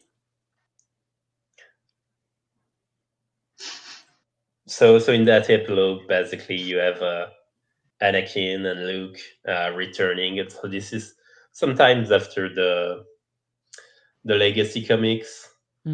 Basically, the true Sith, the demons and everything, are invading from the unknown region, and Luke, Anakin are returning to lead the armies of light in battle against them. I guess ghosts. This is inspired from Revelation, like Jesus returning. As ghosts, or like in physical bodies, like zombies? Zombies. As reincarnation. I guess they have physical form because they are fighting. So they get kind of reborn for some reason. Yeah, just like Jesus. Nice. Is Super Encounters like Scientology, where if you pay enough money, you get to find out what really happens, and it's completely batshit insane? If you pay enough money, you get doxxed. Bruh.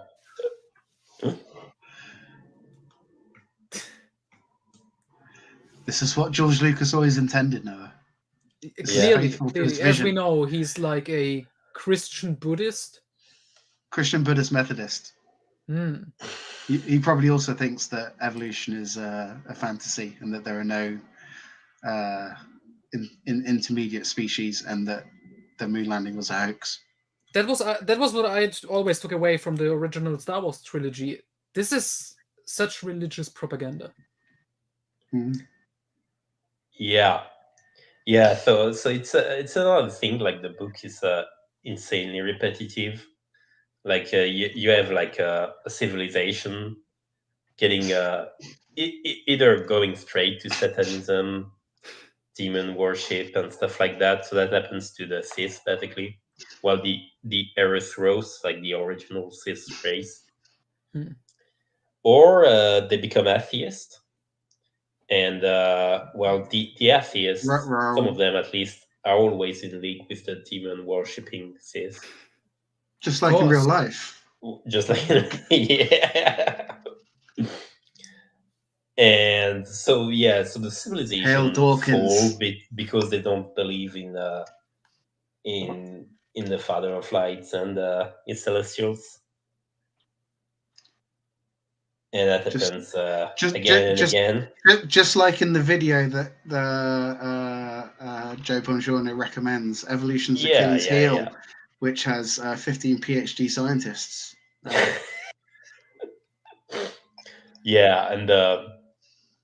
the further you go in the book, the more apparent it becomes, especially with the atheists and skeptics.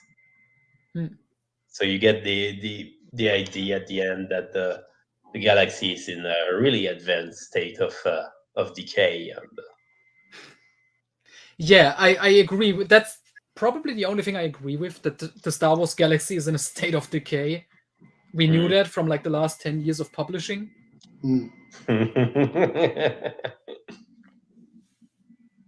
As soon as Lucy Wilson stepped away.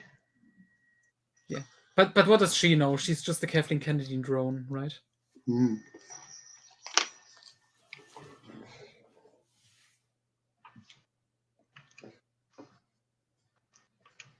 Oh boy, but thank you very much. I guess I have to read all of it now just to reach that ending. Yeah, because you do. Because Reborn, Anakin and Luke zombies leading the Army of Light is like the greatest visual ever. So yeah. And if you read it, then the woman has to read it. Yeah. Yeah, I wasn't here.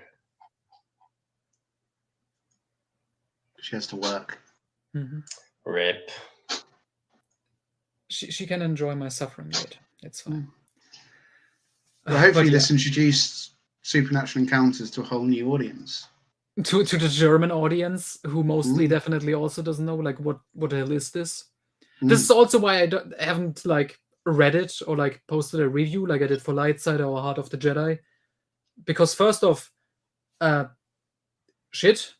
Second, not official. In that order.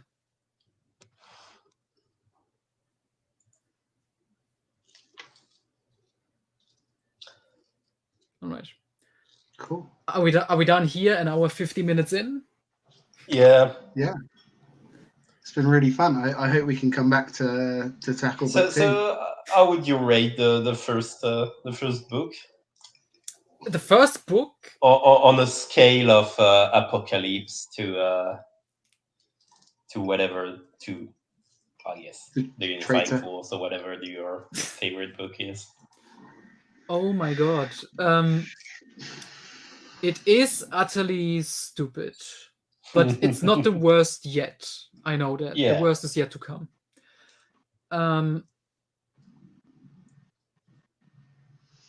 I can just review it as a book itself. It's not engaging. It's badly written. The dialogue is the worst I've ever seen in terms of exposition and stuff. If I'm very friendly, I'm gonna give it a 1 out of 10. Nice. Wow, for me, like when I read it the first time, like being kind of unaware of not very aware of the meta aspect. It was kind of like it was a lot more boring than the original version, where this part is fairly short and then paced. It was a lot more bloated, but yeah, I'd give it like a solid like 6 over 10. In retrospect, after being more aware of this shit, it's more like the early Travis novels, where the really bad stuff has yet to come. You can see where it is headed, but there's nothing too egregious about that yet. So it's probably like I don't know, a 3 or 4 over 10 for me.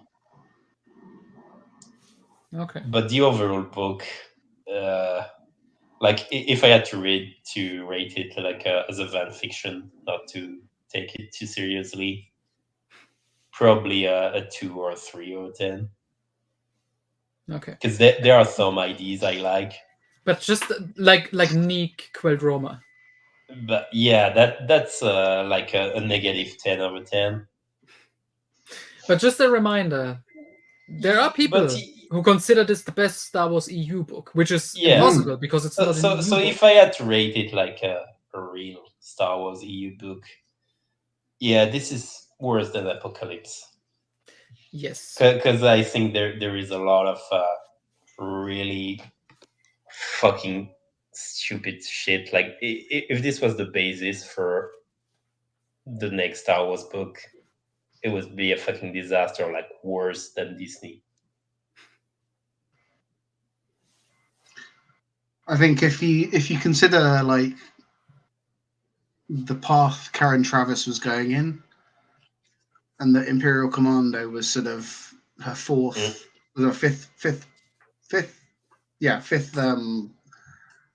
Republic Commando book, and she was getting very autobiographical. Supernatural Encounters is what, if she had been allowed to write 30 books, would look like. Mm-hmm.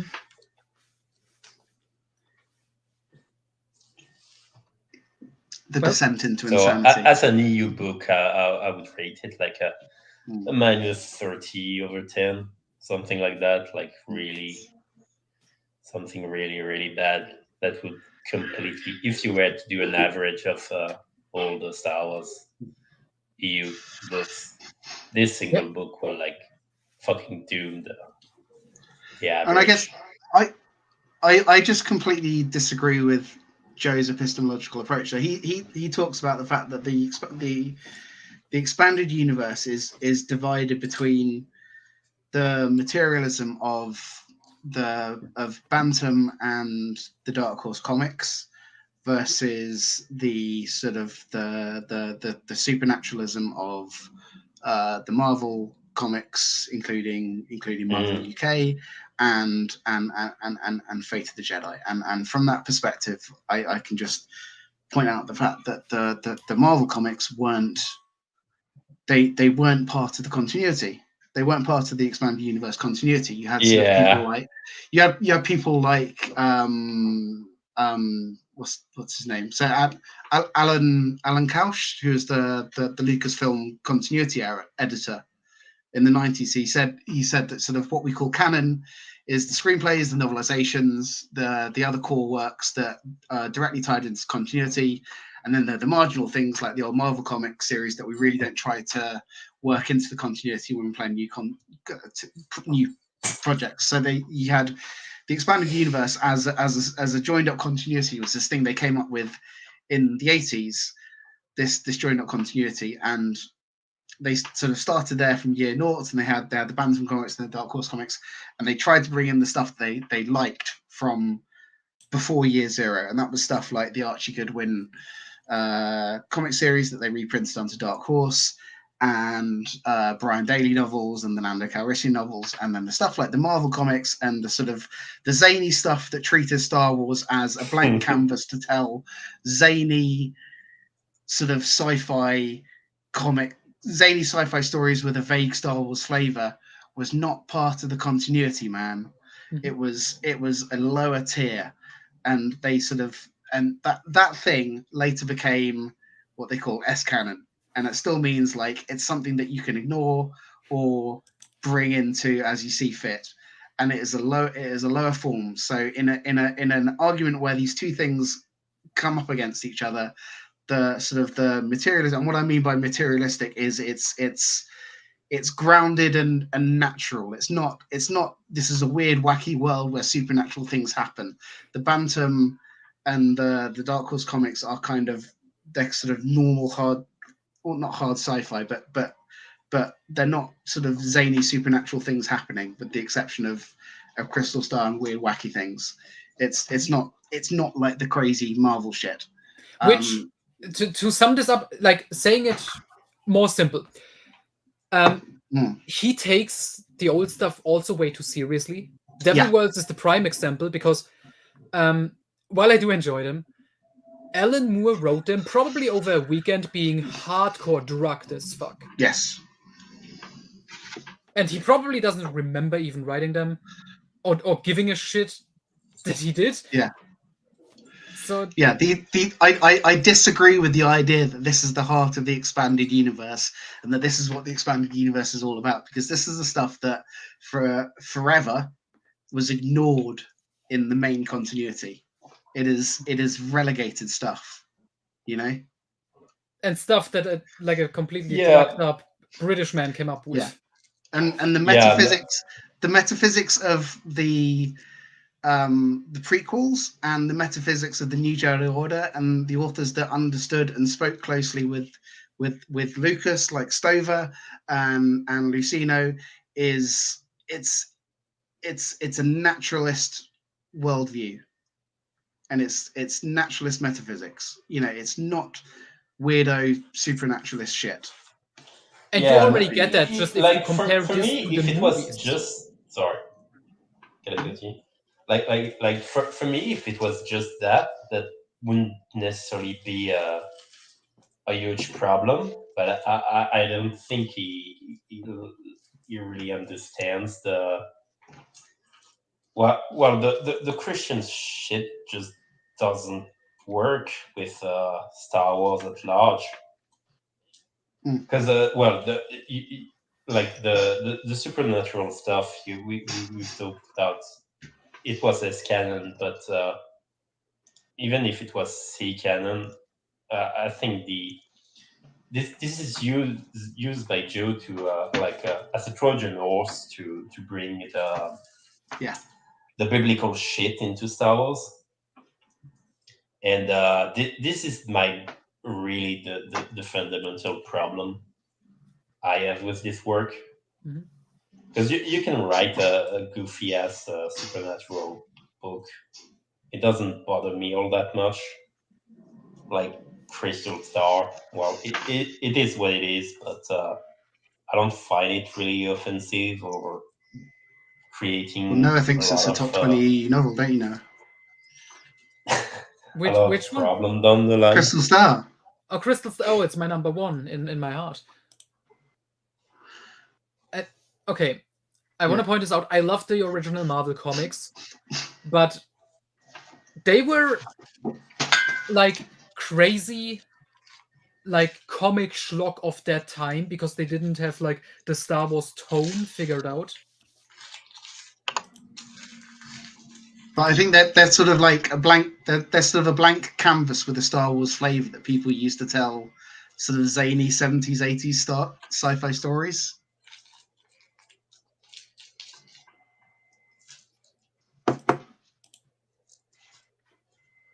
Yes.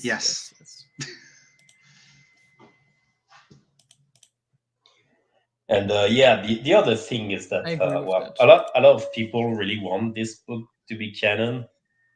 I mean, I don't really care about canon because I think some canon books, Legacy of the Force and Fate of the Jedi, notably, are utter shit. Should never have been canon. Yeah, they are, but I'm gonna ignore them. Yeah. So yeah, just like, and on the other hand, you've got very decent fanfic out there. As long as the author respects the universe, understands it, I don't really see a problem. I'm willing to accept that as my headcanon, basically. And I don't think Supernatural Encounters passes that test. And neither does some official Star Wars material. An honest discussion of the evidence would be nice, though.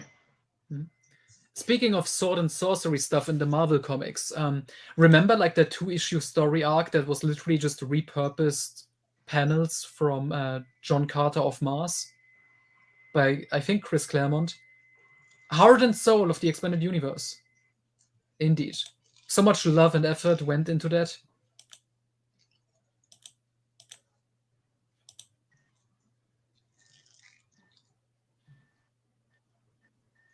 Yeah, the last hooray for the EU. Oh my god.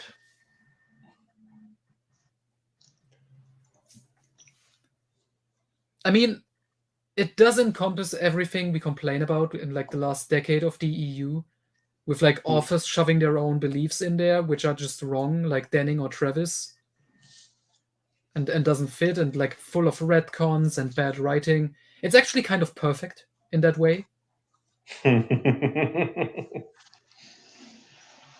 So yeah, I mean, for any Denningverse fan, I highly recommend Supernatural Encounters. You will probably love it. But doesn't Joe hate Denning? Does like I remember, I'm not sure if it was Moff who found some Facebook posts. Oh yeah, Troy Denning personally. Between, yeah, they got into like a political argument or something. Yeah. Because I think Denning is like a liberal. Well, of course he is. He's the proudest male feminist. Yeah. Well, a Twitter liberal. But I think Joe's quite politically liberal as well. It would surprise me if he wasn't. I think Joe's quite. So obviously, if Joe or anyone is watching this and I'm wrong, I apologize. But it would surprise me if Joe was politically conservative in any way. I think Joe is just distrustful of the. I think Joe is just distrustful of the journalistic establishment, and that he may have said something, and Joe would. Troy probably had construed that as, kind of like, Trump supporters going, journalists, fake news, blah blah blah, and probably blocked him on Facebook as a result. And Joe made a post about that. It's just sad, so funny to me. Yeah, because it's like a pacifist and a vegan. It simultaneously feels very strongly about the Bible and it being and NASA very literally true, and the moon landing, and yet and lizard people, and evolution, yeah, and the Royal Society.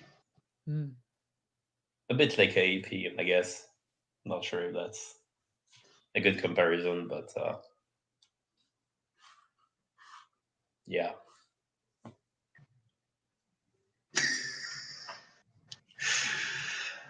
The sun's gone down where you are now. I know, that's how long we've been talking. 2 hours. Yeah. But it was worth it, just getting this out there.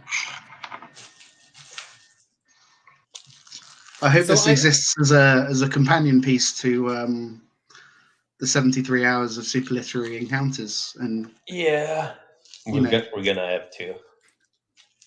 Exists as a balancing act of, gives you some perspective and a plurality of opinion that they can choose getting from. out of the circle jerk of people praising it, because the only SE stuff on YouTube I think is people praising it, because because it's very much like it's not completely absent of it's not that everyone who is aware of it is a fan, because it still pops up on weird things. Like Eckhart's Ladder has a video of like weird EU shit that he's at the bottom of the iceberg with Supernatural Encounters, and I'm sure Joe loves that, and there's like a YouTube video of like Somnoraptor or something. There's like 500,000 views, and he's at the bottom of that. Supernatural Encounters and something like that. But generally speaking, the only people who are talking about it are sort of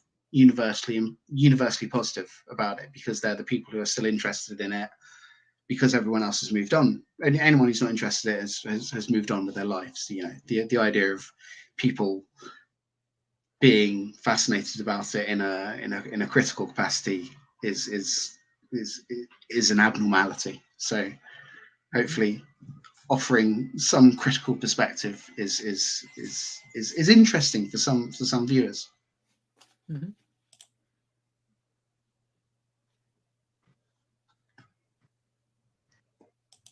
Yeah, Veach was interesting, man. Yeah. You didn't miss much. We just talked about FanFiction. Mm-hmm. But yeah. I kind of feel sad for the people who are so invested in this book. At least I can say I'm only reading it because a woman forces me to do it. It's really tough to get like a woman to be on a Discord server, and you've got to keep them there because it brings a certain je ne sais quoi to a Discord server. You don't want to lose that. So you basically got to bend over backwards to accommodate that. Is that right? Exactly. Yeah. Yeah. And that's why Master left. It's really shit. It's really shit. Oh yeah, that's why. Who was it? It was like 3 people. When we discovered the old channel where it was just made by 3 guys to complain. Yeah, the live shit talk back channel. Yeah. Yeah, be strong. Bruh. When Marcel said that the entire vibe of the Discord had changed after Liv joined. Yeah. Which I'm sure it did. I have no reason to doubt that. When Brennan said, when you bring in a woman to a group of degenerate scums who don't ever talk to a woman, why be surprised when they circle like vultures and act like idiots? Which is true. Why a wise man? I wonder if this is wisdom he picked up from his dead gay uncle. Yeah, that reminds me of him. Yeah. And Civet said it's her fault as much as Hitler was the Jews' fault. Yeah. True. And as we've learned from other wise men of the movement, we are the biggest racist, sexist, and homophobes. Yes. Yeah.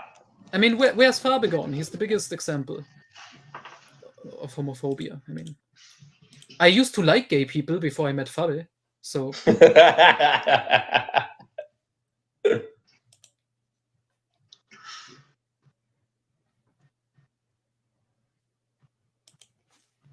All right. I think that's it. We don't have to dig too much into that other topic. Let's keep some material for another. Maybe we can talk about the lead editor next time. Later. The what? The lead editor. Because that is the most interesting stuff, because that's when it gets completely insane. Yes. Yeah.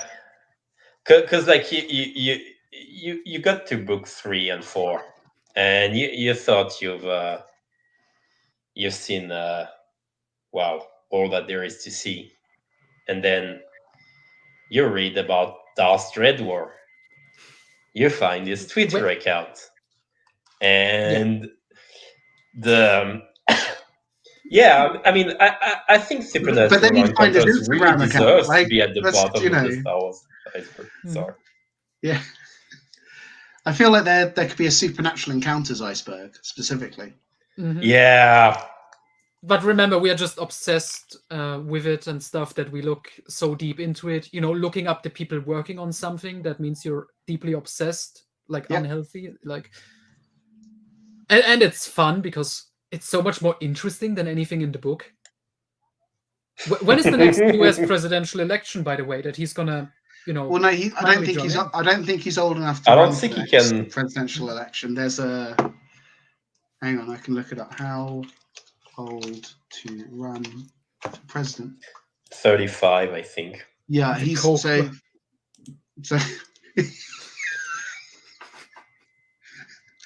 You have to be 35 to run for president in the United States, so I think he's got a while to go. Damn. Hopefully he'll delete the important tweets where he's talking about cocaine and DMT and combinations of DMT and cocaine and and how he's gonna rule us like a dictator, but that's what the world needs. And how he doesn't care about poor people and how bad is good and I mean, who does?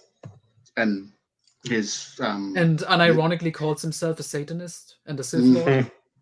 And his sexy fiance that left him, but he seems to pretend that he's still with her. Rip. Yeah. That is a topic where I'm not sure, like, even I have limits. I don't know how deep we can go into that, but if you know, you know. Yeah. I hope he's happy. I'm just saying it's interesting looking at that perspective with, the women, the lives that were ruined by supernatural encounters. Yes. Yeah. It's serious business. Yeah. The expanded universe movement.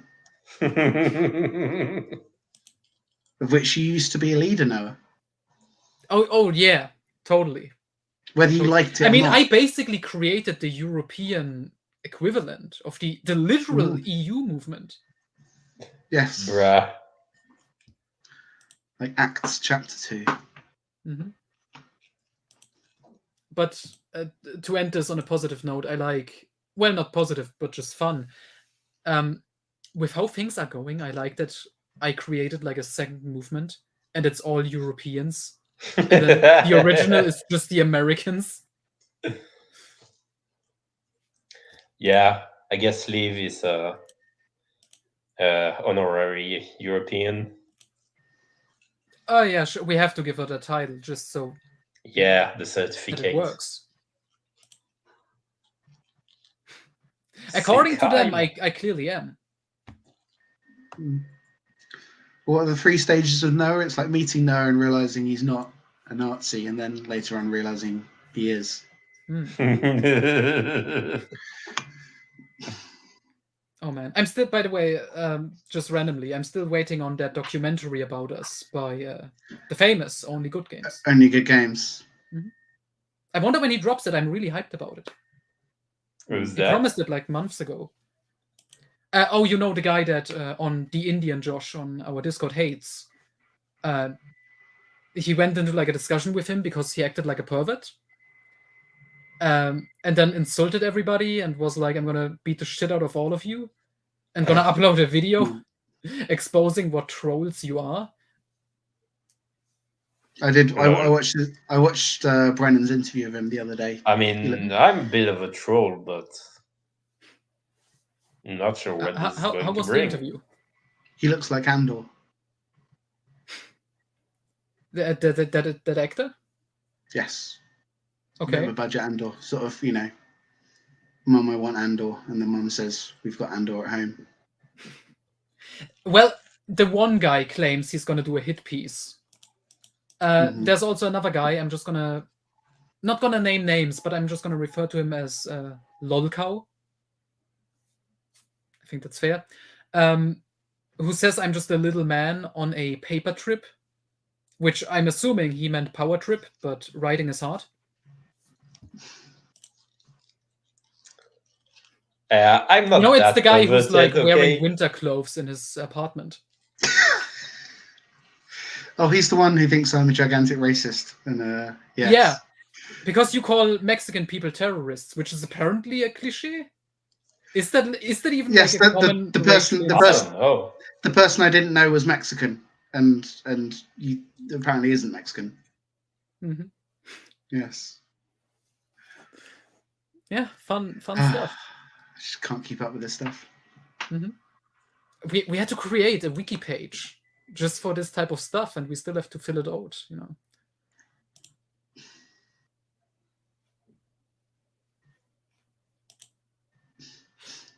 Okay, with 15 people still watching, this might be my most successful stream ever. Wow.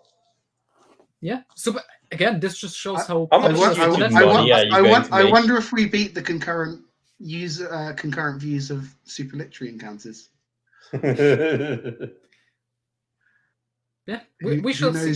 Who knows what your VOD views will be, Noah? Mm-hmm. Oh, okay. To end this now for real. First off, yes, the movement is growing. Like I said, I'm bringing all the European people into this. To end this, I'm very glad we filmed this specifically today. You know, the 20th of April. If you know, you know. It's a very special date for, I think, all of us. Now that you bring that up. Are you saying supernatural encounters indeed? Oh, yeah, indeed. Except this is the most straight-laced Discord that we have. Mm-hmm. All right. Good night, everybody. we may return for more streams. Since I promised to read all of this, if I have to suffer, you're going to have to suffer with me. I think that's just fair. Yes. Oh, it will be my pleasure. Mm-hmm. I'm perverted like that.